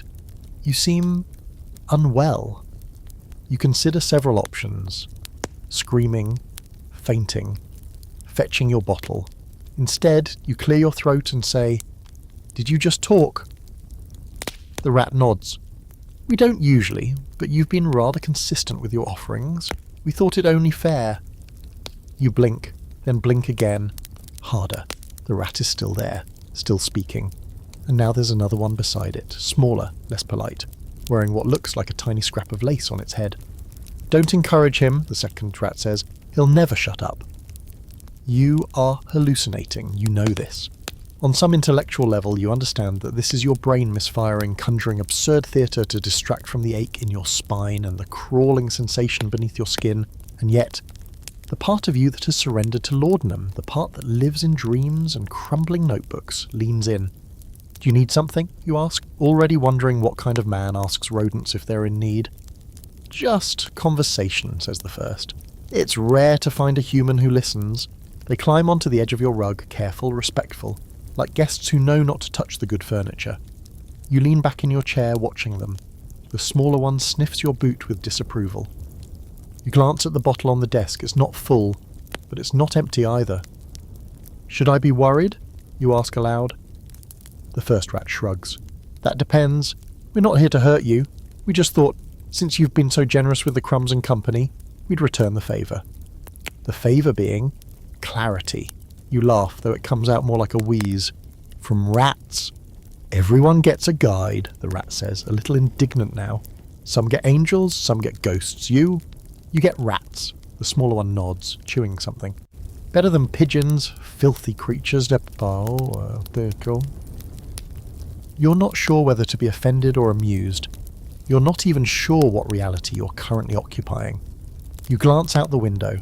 The street below is empty, lit by one sad gaslight flickering in the mist. The fog presses up against the glass like a curious onlooker. Everything outside feels too distant. Everything inside feels too close. The rats start talking about your habits. How you take your dose earlier now, how you've stopped reading, how your journal entries have gone from poetry to single-word confessions. They're not cruel, just observant. "You used to write about love," the polite one says. You flinch. "You remember that poem?" he continues. "The one about the girl with the bell around her ankle?" "No," you lie. She laughed like rain. Your throat tightens. The hallucination is too precise, too accurate. You wrote that line years ago, before the fog settled in, before the shakes and the pacing and the terrible quiet that now lives in your chest. You'd forgotten about her. Or maybe just buried her in syrup. The rats pause. "We're not here to shame you," says the smaller one, "but you've got to stop lying to yourself. It's getting boring." "Why now?" you ask. "Why talk now?" "Because you're close to the edge," the first says, and the edge, as it turns out, talks back. You sit with that, not scared anymore, not even surprised, just tired. The rats climb down. The polite one pauses at the base of the wall and turns back. "You'll see more of us, not just us, others. The longer you hover, the thinner the line gets. Try not to be too alarmed." "And try not to throw books," adds the smaller one, and they're gone. You sit in the silence afterward, waiting for your brain to correct itself. It doesn't. There's no aftershock, no surge of panic, just a steady hum beneath your skin and the echo of those tiny voices. You look down at your notebook, flip to a clean page, you write, "They spoke to me tonight," then draw two tiny rat silhouettes beside it. Is it madness? Yes. Is it the laudanum? Also yes. But it feels truer than most things have felt lately. You've missed rent again. You didn't mean to. In fact, you distinctly remember planning to pay it this time. You set aside the money, well, most of it, after pawning that silver-handled cane you were never elegant enough to walk with. The coins jingled in your pocket for 3 whole days, which must be some kind of record. And then, one evening, with the fog thick and your bones misfiring and your reflection blinking out of sync, the bottle got a little too light, and the apothecary's door felt a little too inviting. And just like that, rent became theory. Mrs. Griggs, your landlady, does not live in the theoretical. She is a woman of practical decisions and floral aprons that smell of vinegar. She doesn't knock anymore. She thuds. You're eating a slice of bread so stale it threatens to snap a molar when the noise hits your door like a police raid. You freeze mid-bite. For a brief mad second you consider pretending not to be in, but there's nowhere to hide in your room. No closet, no real furniture to duck behind. It's just you, your bed, your desk, your increasingly judgmental mirror, and a growing collection of empty bottles that clink together like guilty chimes. The door thuds again. "Mr. L." She snaps. "Not in the mood today." You stand, smoothing your shirt like that'll make any difference, and open the door with the kind of caution usually reserved for wild animals and unpaid debt collectors. She stands there, arms crossed, lips pressed into a line so thin it might not exist. Behind her, as promised, is her cousin. You've never met him before, but he looks exactly how you imagined. Thick neck, moustache like a broom, shoulders built for hauling or hurling. "Ah," you say, because the alternative is screaming. Mrs. Griggs wastes no time. "3rd week in a row, you've promised. Twice. I'm done, Mr. L. You nod very slowly. Understandable. Entirely. "I'm sure you're very sorry," she continues. "But sorry doesn't heat water. Sorry doesn't pay for coal. Sorry doesn't fix the smell coming from your floorboards, which I am certain is not just soup. You glance back into your room, where something probably dead is fermenting under your bed. It was soup. Once. Her cousin clears his throat, a deep rumble that suggests he's warming up for property removal. You feel like a very small man in a very large world suddenly. You could explain, of course. You could say you've had a bad month, that you're ill, that the fog has been worse, that you had to choose between rent and not convulsing in your sleep. But those stories have been spent. You're out of pity credit.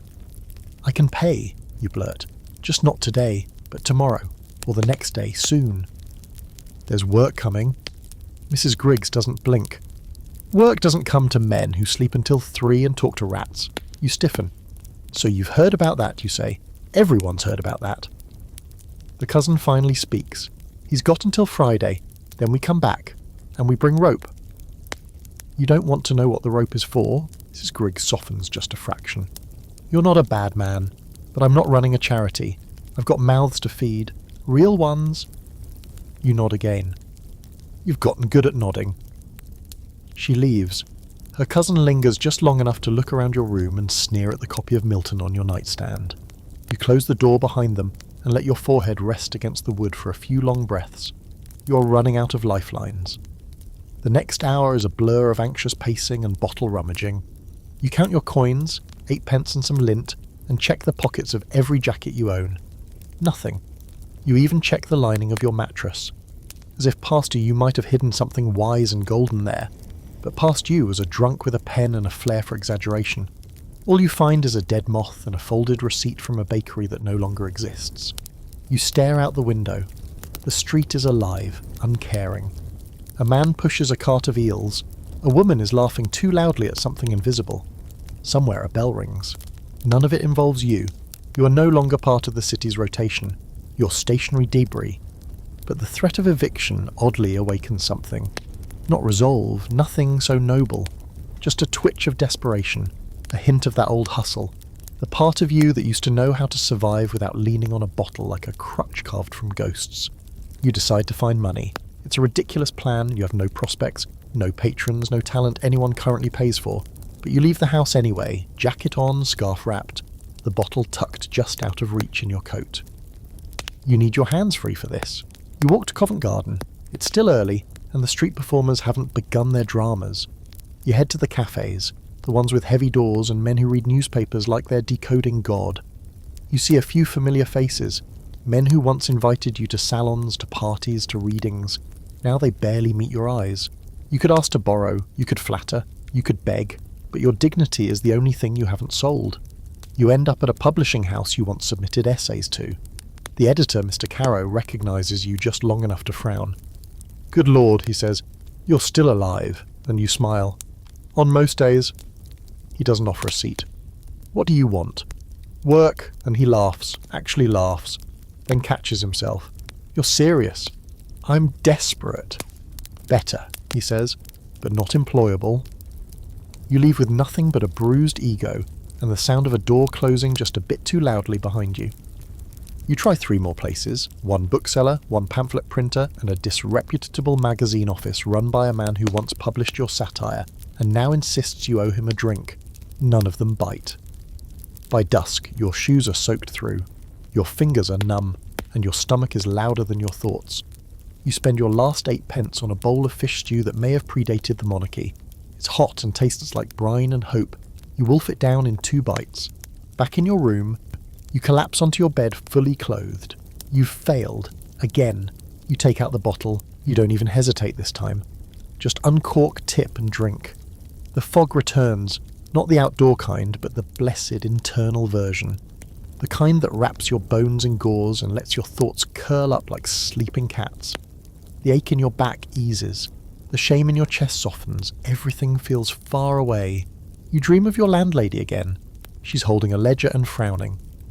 Only now her cousin has grown to 12 feet tall and is dragging you by the ankle through the streets, shouting something about unpaid metaphors. You wake in the middle of the night to the sound of footsteps outside your door. They pause, then continue on. You breathe in, out, and whisper to the darkness, "Friday." You don't believe in ghosts, at least not in the floating sheet chain-rattling Victorian parlour room sense, but you've noticed they're everywhere lately.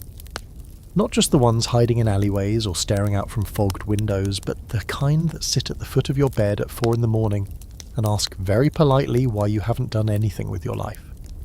You're haunted, not by spirits perhaps, but by the version of yourself you might have been, if LAUDANUM hadn't stepped in and rearranged the furniture in your brain. And then, of course, there's the seance. You weren't planning to attend, no one plans to attend a seance really. It just sort of happens to you, like rain, or love, or unpaid rent. But when Julian came knocking, eyes wide and pupils too large, whispering about a table that speaks and a medium who channels regret, it sounded just ridiculous enough to fill your evening. Plus, he said there'd be sherry. The gathering is held in a candlelit drawing room on the second floor of a house that smells like lavender, books and secrets. A woman named Miss Rowena leads the session. She wears a deep red velvet gown and enough pearls to strangle a bishop. Her voice is slow and melodious, the kind of voice that makes you believe anything is possible if it's said softly enough. "Please, everyone, place your hands upon the table," she says, her eyes already half closed. The spirits are listening. The table is round, polished oak, and far too small for the group that has assembled. 8 of you in all, each hunched over like conspirators in some elaborate fraud. You recognise some of the faces, writers, artists. At least one man you're pretty sure owes you money. No one makes eye contact. That's how these things work. You must pretend it's not embarrassing to sit in a circle and whisper to the dead. Miss Rowena begins to hum, not a tune exactly, more of a low drone, like a distant kettle boiling. The candles flicker. You feel something brush your ankle, hopefully a breeze, possibly a polite rat returning for a chat. "Is there anyone among us who wishes to speak with a departed soul?" she asks. Julian clears his throat. "My sister." Everyone turns. You didn't know Julian had a sister. He never mentioned her before, not once in all your hours together. The room goes still. Even the draft seems to pause. Miss Rowena nods gravely. "We shall call to her." You half expect her to whip out a trumpet or start shaking violently, but instead she just lowers her head and begins to whisper. The words are unintelligible. Something between a prayer and a grocery list. The table begins to tremble. You glance around. No one's moving. The table is. Your rational brain suggests magnets, or wires, or 2 people under the floorboards yanking ropes with tremendous finesse. But another part of you, a quieter, foggier part, leans in. The candlelight warps the shadows on the wall. The air smells suddenly of cloves and roses and ash. Miss Rowena opens her eyes, and they don't quite look like hers anymore. "She says you should have burned the letters," she murmurs. Julian goes pale. You've never seen him speechless. "She says you kept them in the red box, under your bed." "Stop," he says. "She says the one about the orchard was never meant for your eyes. Stop." But she doesn't. The words keep coming faster, like floodwater through a broken dam. Secrets spill into the room. Not just Julian's, someone else's mother's death, a painter's lost child. Your own name is spoken once, softly. The hair on your arms stands up. "She says the bottle won't work forever," Miss Rowena adds, eyes locked onto yours. "She says you'll chase the ghost until it turns around." You flinch, then silence. The candles snuff out one by one. No wind, no movement, just dark. Someone laughs, nervous. Someone else mutters that they've been tricked. Miss Rowena slumps over the table like a marionette with its strings cut. Julian gets up and leaves without a word. You stay seated, fingers numb against the wood, trying to remember how to breathe properly. Later in the hallway, you find the hostess and ask quietly, casually, if Miss Rowena is legitimate. She used to be, the hostess says, before her husband drank himself into the Thames. After that, she got better. You nod as if that explains anything. On the walk home, the streets feel oddly hollow, like the buildings are only pretending to be solid. You pass a man in a long coat arguing with a lamppost and a woman painting words onto the pavement with what might be wine. You feel right at home. Your room greets you with its usual mustiness. The rats are quiet tonight. Perhaps they're giving you space. You pour yourself a small dose, smaller than usual. You tell yourself it's because you want clarity, but really you're afraid of what more might bring. As the laudanum settles in, the walls don't ripple. No voices whisper. No ghosts appear. Just stillness. You lie on your bed, eyes half open, thinking about the seance. Not whether it was real, but whether it mattered. Maybe that's the trick. Maybe all belief is performance, and all performance is a kind of belief. You drift off somewhere between skepticism and surrender. In your dream, your sister is there. Except you don't have a sister. She's sitting at the edge of your bed holding a red box. You kept them all, she says, smiling. You wake with tears on your face and no memory of why. The journal appears sometime after midnight, tucked beneath your door like a guilty letter. You find it on your way to the basin, barefoot, dazed and shivering. Not from cold, but from that peculiar internal weather that creeps in when the laudanum wears off too fast. You almost miss it. Stepping right over the leather cover, soft from use, its edges curling like dried leaves. At first you assume it belongs to Julian, or Miriam.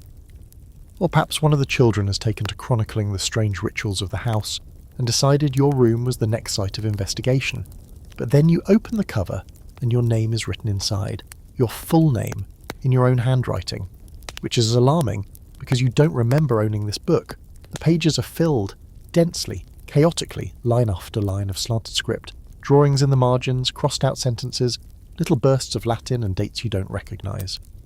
It looks like you wrote it while fleeing something. Some of the ink is smudged, as if written with trembling hands. Others are too precise, too clean, like you were channeling someone smarter, more focused, less broken. You sit on the edge of your bed and begin to read. March 12th, the fog has a flavour now, bitter almonds, noted.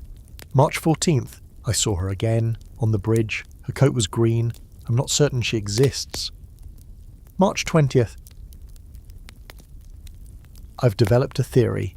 I am not dreaming, I am being dreamed. Someone else is asleep, and I am the nightmare they cannot escape. You flip ahead. April 3rd, tried to stop, lasted 6 hours. My legs think they belong to someone else. The bed was made of teeth. I need less poetry in my metaphors. The handwriting shifts halfway through the book, gets tighter, more frantic. The ink is darker. There are ink blots like blood spatters. May 19th. I've discovered the others. They live in the wall. They speak in coughs. I think they're waiting for something. May 20th. I answered them. You pause. Look around. The wall is still. The rats are, as always, observing from the shadows with the quiet judgment of creatures who've seen it all before. You flip further ahead, hands sweating now, breath tight. June woke up beside the Thames. Coat missing, one boot, bottle empty, still breathing. Considered whether this qualifies as a success. June 15th, spoke to a policeman about addiction. He told me to eat an orange and walk it off. England in a nutshell. You laugh, quiet, surprised, bitter. You don't remember writing any of this, but it's unmistakably you. Your rhythm, your sarcasm, your strange affection for analogies no one else would ever understand. Then somewhere near the back there's a page with just one sentence. If you're reading this, it means you've started to forget again. You drop the journal. Your hands are shaking, not the normal tremor, but something deeper. Like your blood just remembered something you didn't want it to. You pick it back up, slower this time. Keep reading. There is no cure, but there is a rhythm. Keep the rhythm and you can function. Break it, and you'll forget things again. You'll lose days. You'll lose names. You'll lose faces you once loved. Here is the rhythm, and then a list, times, doses, meals, walks, reminders. A map of your own unravelling, meticulously tracked. You once treated your addiction like a science experiment. You were so sure you could manage it that if you just stayed organised, it couldn't consume you. The idea makes you laugh now, a dry, hollow laugh. Laudanum doesn't care about lists. It doesn't care about good intentions or bullet points or self-help metaphors. Still, you read every line. You find your own notes about apothecaries, which shops sold diluted tinctures, which ones added extras to improve flavour or deepen the sleep. You wrote about the penny dreadful pharmacist too. He warned me, to be fair. Said it would make the world too bright to look at. I didn't listen. I never listen. You close the journal, stare into the darkness. You are now a man who leaves himself breadcrumbs through the forest of his own mind. That would be romantic if it weren't so deeply pathetic. The saddest part Some of it is beautiful, not just the handwriting or the metaphors or the little ink drawings, birds in flight, a violin, a pair of hands reaching for something, but the language, the hope, buried like seeds in the margins. You find a page where you wrote in big letters, "I am not done." You want to believe that. You want to believe it with a desperation that aches in your teeth. But then the withdrawal crests again. Your muscles twitch. Your skin feels wrong. The floor tilts. You reach for the bottle. You stop, then you reach again. Because even now, even after rediscovering your own madness catalogued in a leather-bound time capsule, you're still a body with a need. A need that outvotes philosophy, poetry and reason. The dose is small, just enough to level the horizon. You lie down, the journal pressed to your chest. It smells like ink and old paper and something faintly herbal. Maybe lavender. Maybe mould. Maybe both. You think about the version of yourself who wrote all of this, who tried to solve it, who thought somehow that writing it all down would protect the future you from slipping too far. You owe him a thank you. You owe him an apology. You dream this time of a staircase that never ends. At the bottom is a desk, a bottle, a pen. You keep climbing. It's easier to forget that you're not the only one. That other people, especially women, are riding the same slow ship into oblivion. It's just quieter with them. Discreet. Dignified. You have the luxury of public decay, pacing hallways in a loose cravat, muttering about philosophy, reeking of opium and excuses. But for the women, the laudanum comes wrapped in silk, served with tea, and offered as a solution to everything from headaches to hysteria. And most of them never get the chance to be called addicts, just nervous, delicate, unwell. You see it in Mrs. Hawthorne, the woman who rents the room just below yours. She rarely leaves her chambers, and when she does, she moves like someone walking underwater. She wears gloves inside, always gloves, and when she speaks, it's as if she's choosing each word from a high shelf. Polite, muted, gently dazed. The first time you spoke, you were both reaching for the same chipped teacup in the common kitchen. She apologised twice, once for the near collision, and once simply for being alive, it seemed. You nodded, offered a smile, and tried not to lean on the counter in case your knees gave out. She noticed, of course. "You're one of them," she said, not unkindly. "One of who?" "The sleepers." You didn't know how to respond to that, so you didn't. But she was right. And so was she. You've since seen the bottle in her handbag, wrapped in a linen handkerchief like a fragile heirloom. You've seen her sip it in small dainty doses, always with tea, always from a silver spoon that belonged to her grandmother. She told you that once, without context. She never talks about how much she takes. You never ask. You learned quickly that the women take it differently. Not less, just better. The city gives them permission in a way. A woman can faint in public and be offered a seat. A man collapses, and he's in the gutter. The apothecaries hand out soothing syrup like it's a seasonal treat, especially to those married to men in politics, or law, or medicine. Especially if they're married at all. Laudanum is a cure for being female in London, a cure for childbirth, for anxiety, for boredom, for dream, for the unbearable act of waking up every morning in a corset and pretending not to exist. You've heard whispers of women taking it to quiet the sound of their own minds. To survive marriages, to survive their own children. Some apothecaries even market their tinctures with flowery names like Lady's Ease or Mother's Peace. You once saw an advertisement claiming it would restore domestic harmony in just 3 spoonfuls. You laughed until you spilled your tea. You once spent an afternoon in the drawing room with 4 women, all loosely connected by a cousin of someone's cousin, all dressed in lace, all high as cathedrals. They sat in a circle, embroidery hoops in hand, not one stitch completed. They spoke in circles about their nerves, their sleep, their men, their dreams. It was the slowest conversation you've ever witnessed, like watching time eat itself. You could feel the laudanum humming in the room just under the surface. One of them, a Miss Copley, leaned toward you mid-sentence and whispered, "Sometimes I forget which way is up." You nodded. That's not always a bad thing. And then she laughed, a long, breathless laugh that trailed off into a sigh. You find their usage more graceful, less greedy. There's ritual to it, a veil of gentility. You, on the other hand, are starting to drink straight from the bottle more often, sometimes forgetting whether it's the first sip of the day or the last. You envy their control, or maybe their ability to pretend control, but you also know what it costs. Mrs. Hawthorne, for example, hasn't written to her children in weeks. She told you, while watching the rain that her son sent her a drawing of a rabbit. She forgot to reply. She meant to, but the week slipped. Then another.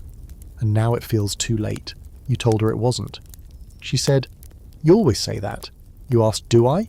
She didn't answer. There are others too. The young widow with eyes like bruised peaches. The actress who keeps forgetting her lines and has started calling all men Thomas regardless of their actual names. Even the maid who dusts the stair banister twice in the same hour, always humming under her breath like she's holding something back. You've seen the bottles, in their bags, on their vanities, hidden in sewing boxes, the same amber glass, the same syrup, the same descent, and yet no one talks about it. Not in the way they do with men. For you it's a tragic flaw. For them it's a necessary indulgence. A whisper behind closed doors, a way to keep the porcelain from cracking. You remember a conversation you overheard in a tea house once? Two women, well dressed, each holding delicate cups like birds. One of them said, "It helps with the sadness." The other nodded. "And the other things too." "What other things?" She sipped her tea. "Everything else." That stayed with you. Everything else. What a phrase, what a blanket to wrap around all the invisible wounds. You wonder if, in another life, you might have been one of them. Someone more subtle. Someone who drifted quietly into oblivion while still managing to smile and pass the sugar. But then again, maybe that's worse. To disappear while still upright. To function while fading. At least your collapse is obvious. No one's mistaking you for stable. Back in your room, you find a note tucked under your door. From Mrs. Hawthorne. "I dreamed I was clean. It was terrible. Everything was so out." You write a reply, "I dreamed I was worse. I think I preferred it." You slide it under her door without knocking. Later that night, you hear her playing piano through the walls, something soft, something cracked at the edges. You sit on your bed and sip slowly, listening to each note like it's the only thing holding the building together. You wonder how many of you there are. You wonder how many of you will make it. You see him for the first time on a Sunday morning, which is unfortunate, because Sunday mornings always seem to come with the sharpest hangovers and the driest bread. You're sitting on the front step of the boarding house, squinting into a pale sun that has no business being that bright, when he walks by in a cloud of aftershave and damp wool. The Reverend Thompson, local clergyman, pillar of the community, wobbly as a three-legged table. You've seen plenty of men drunk in daylight, drunk on gin, drunk on grief, drunk on their own voices, but the Reverend carries it differently. He's not stumbling exactly, but he sways just enough to make you nervous, like a metronome slightly out of time. And when he stops to greet you, tipping his hat with a smile that stretches too far, you see it in his eyes. Not gin, not whiskey, no red nose or flushed cheeks, no slurred speech, just that slow blink, that sleepy warmth, that peculiar shine you know too well. He's one of you. "Well, good morning, my friend," he says, with the bright cheer of someone who's been rehearsing social interaction in a mirror. "Fine day for the soul," you nod. "Bit loud for the body," he chuckles.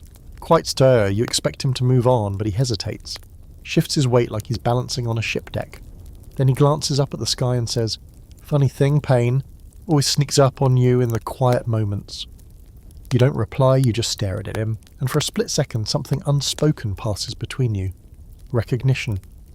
Not of the man, but of the condition, of the ache, the dependency, the daily negotiation between belief and bodily rebellion. He's about to speak again when Mrs. Griggs opens the door behind you, broom in hand and eyebrows cocked. "Morning, Reverend," she says, more coldly than reverently. He tips his hat again and disappears down the street like fog in reverse, light on his feet but undeniably blurred at the edges. You think about him all afternoon. It's easy to forget, in your little vacuum of sorrow, that men of the cloth suffer too, that they're not all saints with clear minds and iron wills. They preach about deliverance while swallowing their own despair with their morning dose. You wonder how many sermons Reverend Thompson has delivered while floating gently above the pulpit, thoughts fuzzed, spine humming. You begin noticing him more after that. He visits the boarding house on occasion, ostensibly to offer prayers to the ill, though the ill rarely answer the door. Sometimes he stands outside the bakery for a suspiciously long time without buying anything. Once, you see him standing on a bridge, staring at the water as if it's asked him a very personal question. You finally approach him again one Thursday evening. The church is empty but unlocked.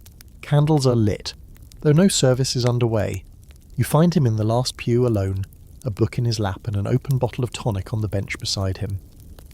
"Is that yours?" you ask, nodding toward the bottle. He doesn't look surprised. "Belongs to everyone, doesn't it? The great equalizer." You sit beside him. The bench creaks. The church smells like wax and old wood and whatever incense they use to hide the mildew. "Funny," he says, "how the church rails against temptation, but no one minds a vicar with a bottle in his vest." You glance at him. They think it's wine. Bless them. He takes a measured sip, elegant, restrained. The man has practice. You notice he doesn't grimace, doesn't even blink. "Do they know?" you ask. He laughs. "Of course they do. They just don't say anything. They'd rather have a sedated priest than a manic one. Laudanum keeps me kind, keeps the sermons tidy." You shake your head, more in admiration than judgment. "There was a time I thought I could use it like a tool," he adds. "A bridge between heaven and earth. A way to quiet the flesh and hear the divine. And now? Now I just try to make it through Vespers without falling asleep mid-blessing." You sit in brightness for a while. The stained glass filters the last of the daylight into soft colours. The air is still, the kind of still that makes you want to confess something. "Do you ever wonder," you say, "what it would be like to be clean again?" "Every day," he replies. "And then I remember the reasons I started." You nod, because you understand. The Reverend doesn't preach at you, doesn't offer advice, doesn't quote scripture. He just sips and sighs and looks very, very tired, and you think maybe salvation isn't about being good. Maybe it's just about showing up, sitting in the pew, letting someone know they're not the only one who's lost their way. Before you leave, he says, "If you ever want to talk," you smile. "Talking's dangerous. Talking is human." You return to your room that night feeling more grounded than usual. You don't take a dose right away. Instead, you sit at your desk and write, "There is holiness in survival, even if it's quiet, even if it shakes." Later, when you finally reach for the bottle, it's with less urgency, less worship. You think of Reverend Thompson again when you see a funeral procession 2 days later. A long line of black coats and bowed heads. You wonder what would happen if he were the one in the coffin. Would they speak of his kindness, his wisdom? Would anyone mention the bottle hidden in his robes? You suspect not, because no one wants to admit that even men of God need escape. That sometimes prayer is just a whisper into a void, and laudanum is the only thing that answers. And maybe that's okay. Maybe holiness looks different these days. Maybe it wobbles. He tells you it's hysteria. The doctor, that is, with the red hands and the sigh that arrives before his diagnosis. He doesn't even examine you properly, just peers over his wire-rimmed spectacles, listens to your account of the sweating, the tremors, the moments where your vision seems to echo, and then says, "Ah, yes, a nervous condition, possibly melancholia, most likely hysteria." You stare at him, hysteria. He scribbles something on a scrap of paper like it's the man signing away a burden and offers it to you with the same reverent flourish you've seen him use to adjust his collar. The prescription reads like a punchline: 1 dram of laudanum twice daily. Rest. Cold compress if required. Avoid vigorous yielding or emotionally taxing environments. Emotionally taxing environments, you mutter, tucking the slip into your coat. The doctor nods solemnly. Poets are particularly vulnerable. You resist the urge to ask how many poems he's read in his life. The irony would be laughable if it weren't so exhausting. Here you are, clearly dependent, clearly unravelling, and his great plan is more of the same, just with a different label. Not addiction, not dependency, not withdrawal, just hysteria. The same diagnosis they hand out to widows who cry too long, or girls who dream too vividly. And it makes you wonder if that's all it takes to be written off by the medical establishment. A tremor, a metaphor, and an inconvenient fondness for oblivion. You leave the office with your dignity slightly wrinkled and the kind of headache that starts behind the eyes and crawls into your thoughts. The fog outside feels brighter somehow, harsher. You squint up at the sky and feel every ounce of that prescription rattling in your bones. The truth is, you already knew he wouldn't help. Not really, but part of you still hoped for what exactly you're not sure. Understanding, compassion, a name for what you've become that doesn't sound like weakness. Instead, you're left with a word that's mostly been used to describe women fainting in novels. Hysteria, as if your whole body is just overreacting. Later that night, you tell Julian about it, over lukewarm tea and crumbling biscuits. He called it hysteria, Julian chokes. Did he offer you smelling salts in a chaise lounge? You smirk. No chaise, but I'm to avoid vigorous reading. Julian raises his cup like a toast, to the death of the literate addict. You clink cups. The sarcasm doesn't help much, but it's better than despair. You both sit in silence for a while, watching the fire do its half-hearted best to be warm. Julian fidgets with the edge of his sleeve. He's twitchier lately. Not much, but enough that you notice. His doses must be slipping. You wonder if he's rationing or if the apothecary has finally cut him off. Maybe he tried to taper. Maybe he's running out of money. Or maybe he is just trying something neither of you have ever dared. Sobriety. Have you ever considered stopping, you ask. Julian doesn't look up. Every day. But then I remember I like being alive. And being alive in this particular body, in this particular city, is, let's say, suboptimal without assistance. You nod. That tracks. Still, the doctor's words linger. Hysteria. It sticks in your teeth like a poppy seed. Not just because it's wrong, but because you can't shake the feeling that even if he knew what this was, he still wouldn't care. Not really. You're not sick in a way that earns sympathy. You're sick in a way that earns frowns, suggestions to walk more, eat less bread, breathe deeply, maybe travel. It makes you wonder how many others like you have walked into a doctor's office, asking for help, and left with a prescription and a thinly veiled insult. You start noticing things. A man on the street, twitching his fingers against his leg like he's counting seconds between cravings. A woman in a bonnet clutching her handbag too tightly. Knuckles pale, eyes glassy. A boy outside the chemist's shop pacing, all of them carrying the same invisible ache. All of them probably told it's just a passing condition. And the doctors, most of them are using too. You've seen it. The surgeon near Tottenham Court with the twitching eyelid. The apothecary assistant who refills bottles with shaky hands. The physician at the sanatorium who always smells faintly of cinnamon and opium. Even the man who called your condition hysteria had a bottle in plain view on his desk. You noticed it immediately, square, brown, unlabelled, but unmistakable. You wonder if he drinks his before or after the consultations, or perhaps both. Maybe he believes he's immune to dependency because he uses it professionally. You write about it in your notebook. The people meant to fix us are sick themselves. We are patients of patients. You draw a little diagram beside it, a serpent swallowing itself. Except the serpent has a monocle and a medical bag. Mrs. Hawthorne reads it over your shoulder. You hadn't noticed her come in. He said I had a nervous disposition, she offers quietly. You glance up. Did he offer you laudanum? She smiles. No, he offered me marriage. You blink. Same thing, she says. Later that night you take a smaller dose, not because of the doctor, but because you want to feel something sharp, something true, for a moment, just to remind yourself that you still can. It doesn't go well. Your stomach turns, your hands ache. The room seems too wide, too empty. You feel every heartbeat like a judgment. The fog doesn't arrive when you expect it to. It lingers, just out of reach. Taunting. You cave, take more, wait.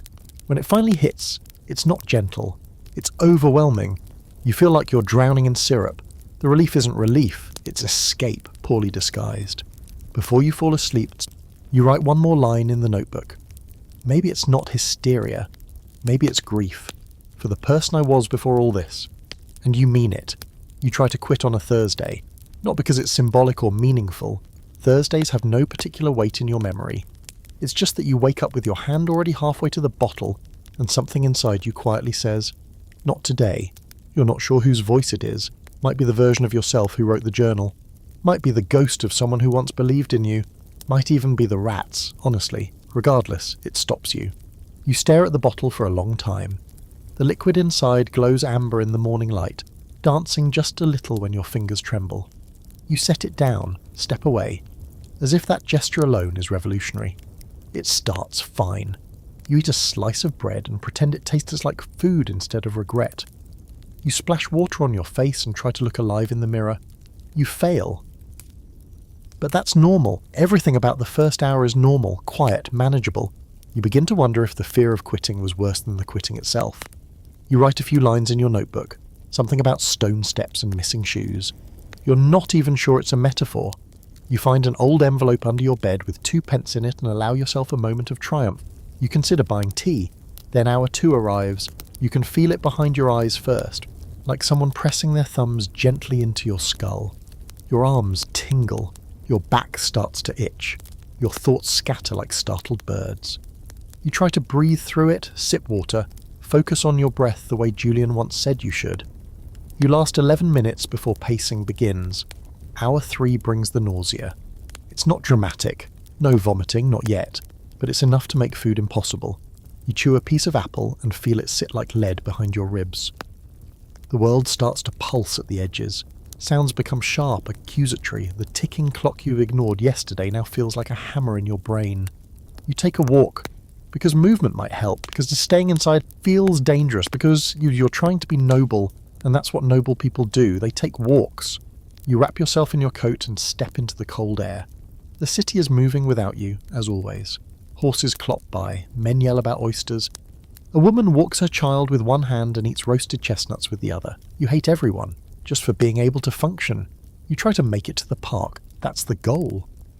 Just reach the bench under the lopsided elm tree, sit down and exist. But halfway there, your knees decide they have other plans. You lean against a brick wall outside a butcher's shop, pretending to examine the cuts of meat hanging in the window while your vision stutters and your breath comes short. You stay there for 20 minutes. A small boy offers you a biscuit. You think he might be hallucinated. He isn't. "Are you sick, mister?" he asks, not unkindly. You nod. "A bit." He nods back, satisfied, and walks away.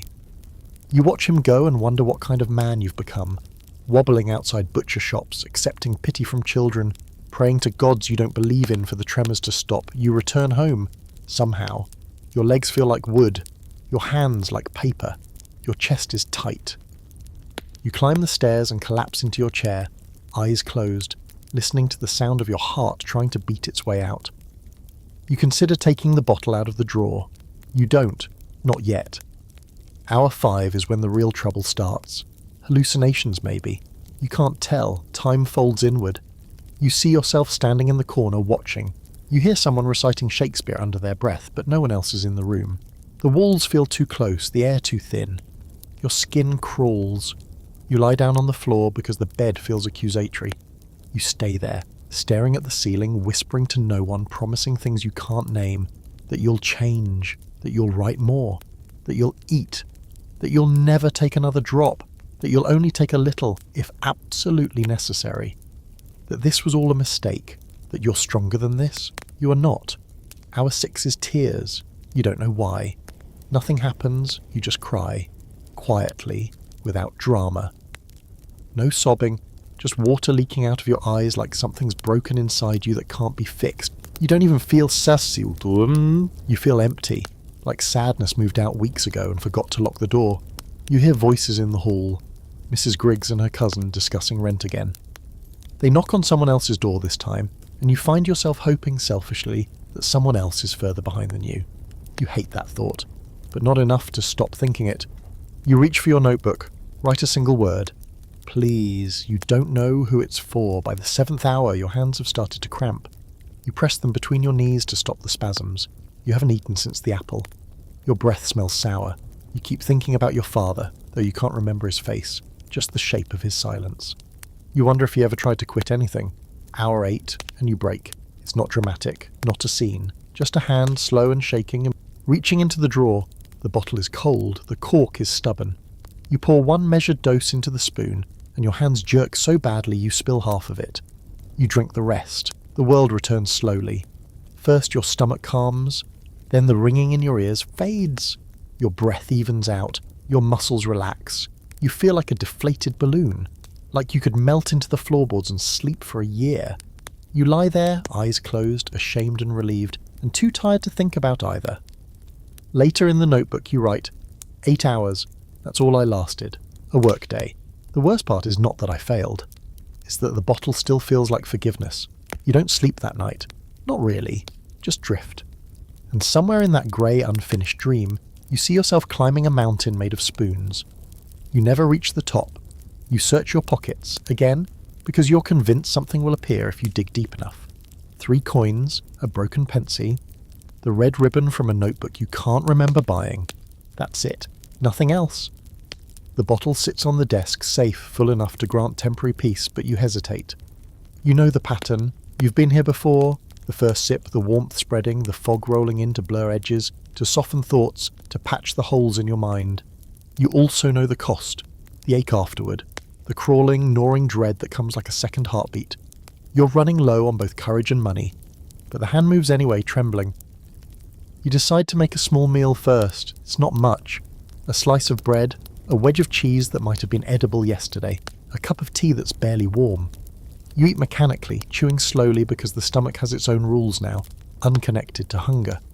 The flavour is muted, like the city itself. Even the bread seems to sigh as it enters your mouth. You wash it down with tea, but the bitter warmth does little to settle the nerves. Your hand twitches at your side, not enough for anyone to notice, just enough to remind you that you're not in control. You pick up the bottle, cork it, uncork it, tilt it. A ritual in motion. You know it by heart. The taste, the warmth, the slow slide into the edges of consciousness that no one else inhabits. You watch the liquid swirl in the glass, amber catching the candlelight in crooked arcs. The first sip hits the back of your throat, bitter and sweet and familiar. The tremor in your hand slows, your shoulders unclench, the room softens, the edges of the walls breathe. Even the floorboards seem to sag less. Once, this would have been a promise of escape. Now it's just a pause. You close your eyes, resting your head against the wall, and let the fog move in. You hear the city faintly through the window. Carriages, footsteps, a dog barking, someone laughing too loudly in an alley somewhere. It's comforting and alien at once. You drift in the half-conscious place where thoughts curl like smoke. Ideas flicker. Memories slip in half-formed fragments. The echo of your own handwriting rises up from the notebook on the floor. You think you might have written poetry last night, or maybe it was a letter. Either way, it doesn't matter. You no longer care. The notebook draws you next. You pick it up, feeling the familiar roughness of leather, the ink stains along the edges, flipping through pages. You recognize handwriting, but not always the words. The dates confuse you. Events run together. You pause at one page with a drawing of a tree, twisting and strange, its roots curling into spirals that almost seem alive. A note in the margin reads, "Don't forget the river." You remember the river. You remember walking alongside it at some impossible hour, listening to the water, smelling coal and mud, feeling small in the vastness of London. A ghost of calm washes over you, brief and fragile. And then comes the itch, the creeping ache of withdrawal. You were fooling yourself, thinking one dose could hold it off, but the nerves are persistent. Your legs twitch, your hands curl, your stomach churns. You shift in the chair, trying to ignore it. The bottle is nearby, safe, waiting. You want more, but you don't touch it. Not yet. You try to write. Your pen scratches unevenly over the paper. Sentences collapse, words disappear. You tear the page out, crumple it, toss it aside. You hear footsteps outside, probably Mrs. Griggs, probably the cousin. Your pulse quickens, not from fear exactly, but from awareness of your own fragility. A tap at the door. Nothing. Just a shadow. You breathe. You're alone, but not really. The city, the fog, the rats in the walls, they are here. Watching, waiting, whispering in your skull. You lie back, bottle in reach. Notebook on your chest. Candle flickers, shadows sway. Time dilates. You drift. Half asleep, half awake. Somewhere, far away, the Thames murmurs like a lullaby. You remember it, though the memory is fractured. The river bends in your mind like a silver thread. You imagine walking along it again, bottle in pocket, fog wrapping you up like a cloak. You might even be happy for a moment, or at least not entirely miserable. You close your eyes. The tremor in your hand slows, the ache in your back eases. The world contracts into a tiny bearable space. You know the lull won't last. You know there will be more mornings like this, more wandering, more hunger, more trembling. But right now, in this amber light with the bottle and notebook and the faint echo of the city, you are suspended. Nothing is urgent. Nothing is real. Nothing hurts enough to force you out of the chair. Somewhere behind the fog, the past and the present meet. Faces you once knew drift in and out. Letters you never sent whisper. Dreams intertwine with memory. and for a brief, terrifying moment, you're both alive and not alive, watching yourself in a room that exists only for a few breaths, and that's enough. By the time you open your eyes, the candle is down to a stub, wax pooling in a soft, glistening mess on the desk. The room is quiet in that way that makes even the smallest noises feel intrusive. The creak of a floorboard, a distant cough, the rat moving just behind the skirting board. You stretch, though your body protests, every joint stiff and unwilling. The fog inside your skull has softened for now, but you can feel the edges returning, like the tide creeping back in. You reach for the notebook, thumb brushing over a half-dried ink smear, and you remember a line you wrote yesterday. Or was it a week ago? Time is slippery now. The river knows more than I do. You smile faintly. Not a proper smile, just the twitch of lips that makes your face feel alive. You stand, wobbling slightly, hands braced against the desk. You pace, one foot in front of the other, letting your brain catch up to your legs. The apartment smells faintly of old tea and wax, the faint scent of decay lingering in the corners. You're aware of it, but don't care. It doesn't matter anymore. It never really did. Outside, London breathes. The gaslights flicker in the fog like sleepy eyes, and the faint clatter of carriages on cobblestones carries up to your window. Somewhere a man shouts, and a woman laughs, and the sound is at once foreign and familiar. You feel the pulse of the city in your bones, a rhythm you can follow if only slightly, a beat to guide you through the fog inside your skull. You pause by the window, watching. You've never felt more isolated and somehow more connected. You consider going out. Just a walk, nothing more. The streets are wet with mist and yesterday's drizzle. The smell of coal and mud sharp in your nose, but your body resists. Your legs ache, your stomach rumbles, and your hands shake even when held still. Still, the idea of the streets calls to you, and you know you'll answer. Not for adventure, not for company, not even for food, but because moving is a defiance of inertia, a way to remind yourself that you are not entirely gone. Your fingers brush over the bottle, it sits like a promise, a threat. You consider it for a long moment. You could take just a few drops, steady the tremor, smooth the edges of thought, or you could wait. Test your will. Prove something to yourself. But the fog already coils tighter at the thought of abstinence. The bottle has become an extension of your body, not a tool, not a friend, but a weight you can't ignore. You decide to do both. Just enough to calm, just enough to remember. You pour a careful measure into the spoon. The taste is familiar, bitter and sweet in a way that tastes of history and regret. Your muscles unclench, your spine softens, and you feel the floor beneath you less like a trap and more like a cradle. You close your eyes and let the room dissolve around you. The desk, the notebook, the candle, all fade into the amber haze of the dose. Time bends. You drift. Memories mingle with imagined events. Faces flicker at the edges of your vision. Voices whisper from the corners. You hear Julian somewhere, muttering about poetry that no longer exists, a voice caught between the living and the remembered. You hear the rats scratching softly behind the walls, their tiny presence somehow comforting. You could be asleep or awake. It doesn't matter. It is enough that you are not completely alone in this. And when you finally lift your head, the candle's stub casting long, wobbling shadows, you realise you've written another line in your notebook without noticing. A single, jagged sentence. Even in the fog, someone walks beside me. You pause, reading it twice. There is no one, yet the line feels true. Perhaps it's Julian, perhaps it's Mrs. Hawthorne, perhaps it's the version of yourself that still remembers who you were before the amber syrup took up residence in your veins. Or perhaps it's just the rats. You tuck the notebook under your arm and sit by the window, bottle in hand, and listening to the distant sounds of London, thinking that perhaps survival doesn't mean thriving. Perhaps survival simply means noticing that the city still moves, and that for now, you move too. The streets are wetter than usual tonight, though you're not sure if that's the rain or the mist rolling off the Thames. Your boots squelch against the cobblestones, a soft, uneven percussion that keeps your mind anchored to reality just enough. You hold the bottle close, the amber liquid a heartbeat in your pocket, and walk without direction, letting your body remember the rhythm of the city. Each step is a negotiation. Move slowly enough to survive, quickly enough to avoid noticing the world's small cruelties too sharply. London doesn't wait. The carriages clatter past, horses snorting steam and sweat. A man carrying barrels shouts for space. Children dash between puddles, shrieking, their laughter piercing the fog. You notice all of it, but at a distance, as if peering through glass smeared with smoke. You wander past the apothecary where Mr. Penrose works. The sign swings lazily in the wind. The mortar and pestle etched into the wood faint in the lamplight. You consider going in, but something stops you. Perhaps it's pride. Perhaps it's the memory of the last time you overshot the dose. That fire behind the eyes. The subsequent days spent pacing the floorboards, every limb humming with regret. You walk past, acknowledging the faint amber glow behind the shop window.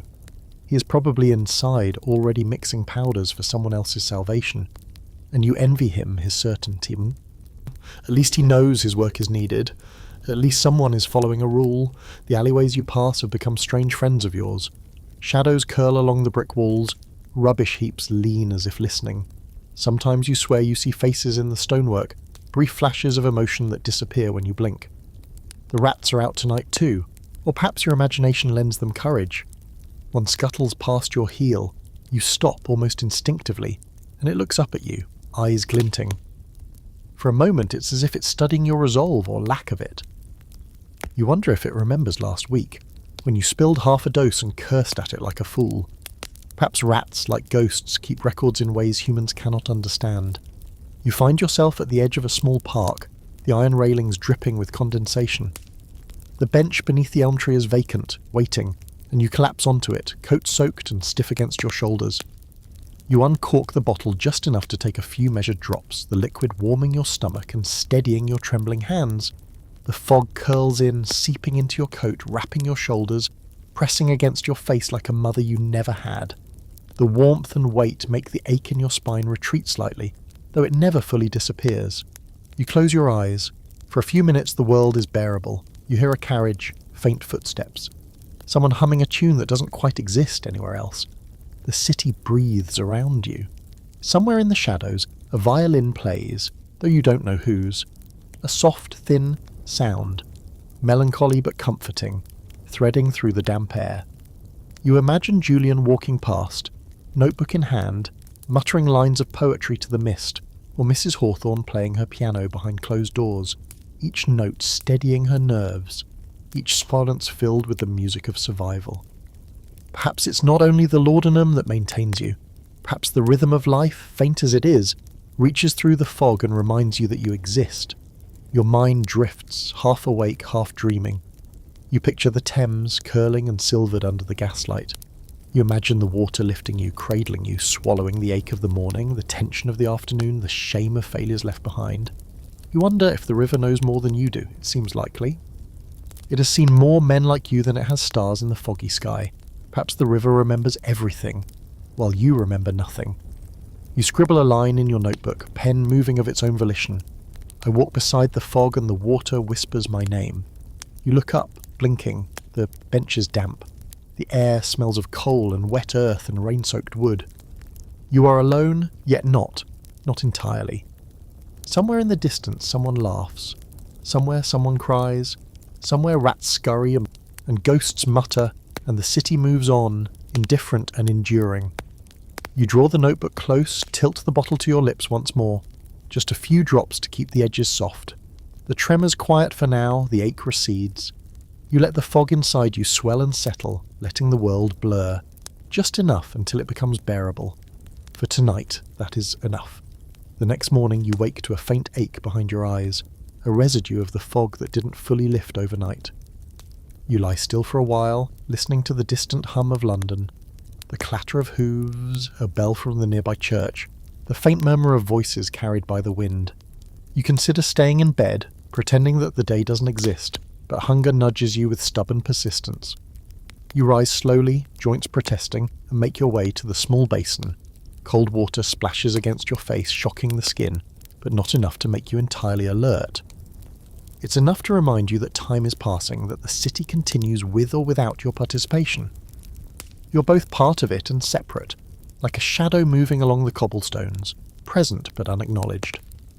Breakfast is sparse as usual, a slice of bread hard at the edges, and a small piece of cheese that may once have been edible. You chew mechanically, ignoring the taste, focusing instead on the rhythm of your own actions. Chew, swallow, sip. Each motion is a small victory, a demonstration of agency in a life increasingly dictated by the amber liquid tucked away in your pocket. The bottle calls quietly, softly, promising calm, warmth, oblivion. You resist for a moment, just long enough to finish eating, then lift it and take a measured sip. The familiar burn slides down your throat, taking some of the ache with it, leaving behind a slight haze that eases the tremors in your hands. It's not relief, not exactly, just a pause. A window in which you can exist without too much friction against yourself. You decide to leave the boarding house despite the chill in the morning air and the grey fog clinging low to the streets. The city stretches out before you, cobblestones slick with moisture, gaslights flickering weakly in the mist. You walk without purpose, letting the streets guide you, letting your feet remember the rhythm of movement while your mind hovers in the spaces between thought and memory. The Apothecary is behind you, the penny dreadful Pharmacist further away, and still you carry the weight of the bottle like a tether, a small heart beating in your pocket. The fog softens the city, blurring edges, hiding details. You like it that way. It makes the world less sharp. In the square a violinist plays, notes sliding into the fog carrying melancholy and warmth together. You stop and listen. There's something about the sound that reminds you of days before the syrup. Before the tremors, before the spiralling collection of half-written pages and missed appointments. You remember walking by the river, or at least the memory of all of it, the water moving silently, inexorably, holding more secrets than the city itself. The violin song lifts and drops, like a pulse in the grey, and you feel a strange kinship with it, alive, fragile, and enduring in spite of everything. You continue walking, past the market stalls where vendors shout prices, where the smell of roasted chestnuts and fresh bread mingles with coal smoke. People pass you in a blur, faces sharp one moment and melting the next. You notice a young boy chasing a dog through a puddle, laughing so freely it almost hurts to watch. You remember that laughter from your own childhood, though the details are frayed, half erased by years and laudanum. You pause, watching the boy, and for a fleeting instant the city feels like a place you might belong. Then you remember Mrs. Hawthorne and the women like her, who live quietly in rooms above and below, managing their melancholy with precision and grace. They take the same amber liquid, but with rituals and ceremony, a gentility you envy. They are delicate, yet they survive. You, on the other hand, stagger, spill, tremble, and scribble lines in notebooks that will never be read. Their quiet endurance is alien to you, but you understand it, in a way that makes your own survival seem loud and unrefined by comparison. You end up near the river by mid-morning, the Thames stretching wide and silver under the fog. The water moves with a patience you can barely imagine, indifferent to human need, human suffering. You lean against the railings, bottle in hand, watching the surface ripple, imagining all the people who have walked this path, who have relied on the same amber comfort to endure their days. Somewhere upstream, a rowboat drifts silently. Somewhere downstream, a bellhand tolls. You sip slowly, the taste sharp in your mouth, the fog inside your head pressing against the walls of your skull, and for a moment you feel something you haven't felt in weeks.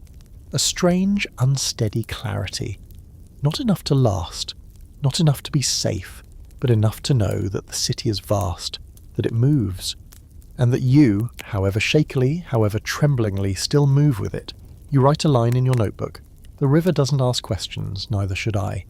The wind lifts the fog slightly, some brushing against your coat and stirring the hair at your temple. You exhale.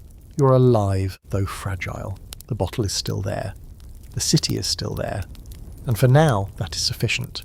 Evening comes without fanfare. The fog thickens, curling around lampposts and doorways, clinging to the cobblestones like a damp blanket. You walk through it deliberately, boots squelching, coat pulled tight, bottle tucked against your side like a secret. The streets are quieter now. The vendors having packed up, the children returned to homes you don't know, the laughter and shouting replaced with distant clops of horses and the occasional cough.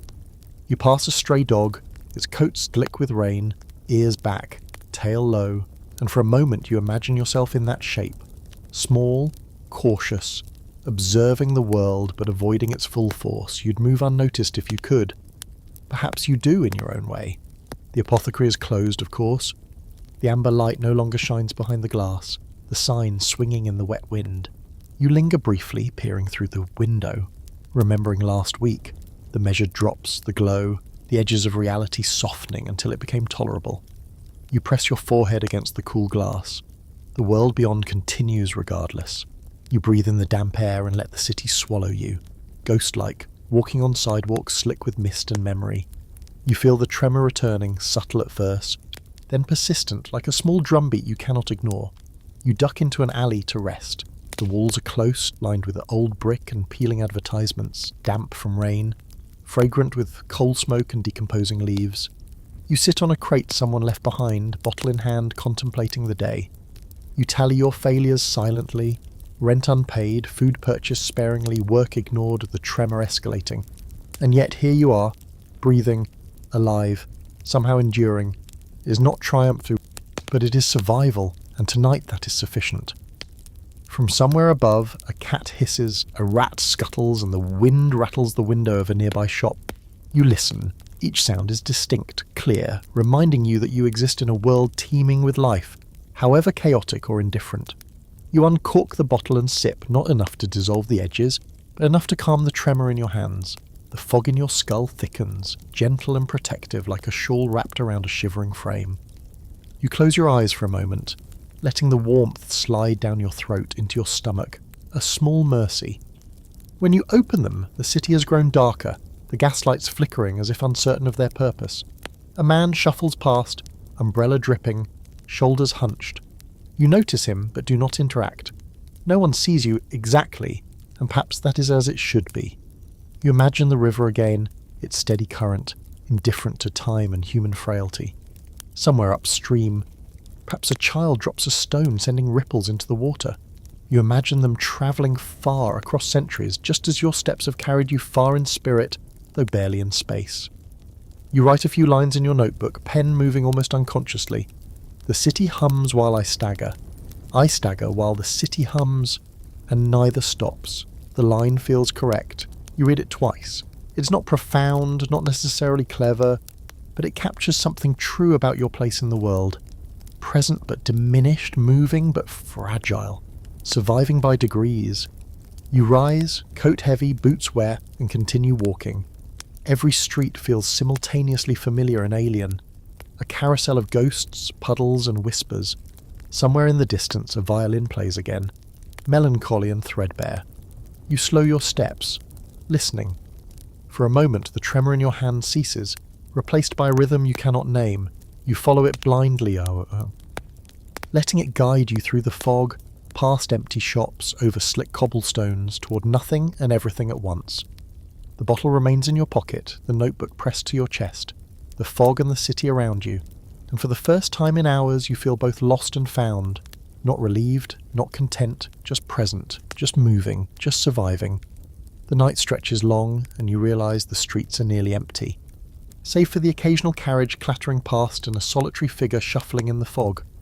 You wander without aim, letting your boots splash through puddles, the wetness cold against your toes, your coat heavy and sticky with condensation. The bottle rests in your pocket like a familiar weight, but tonight you carry it almost absent-mindedly, as if its presence is an extension of yourself rather than a crutch. The city is muted and still, the gaslights casting pools of yellow-orange that shimmer in the mist.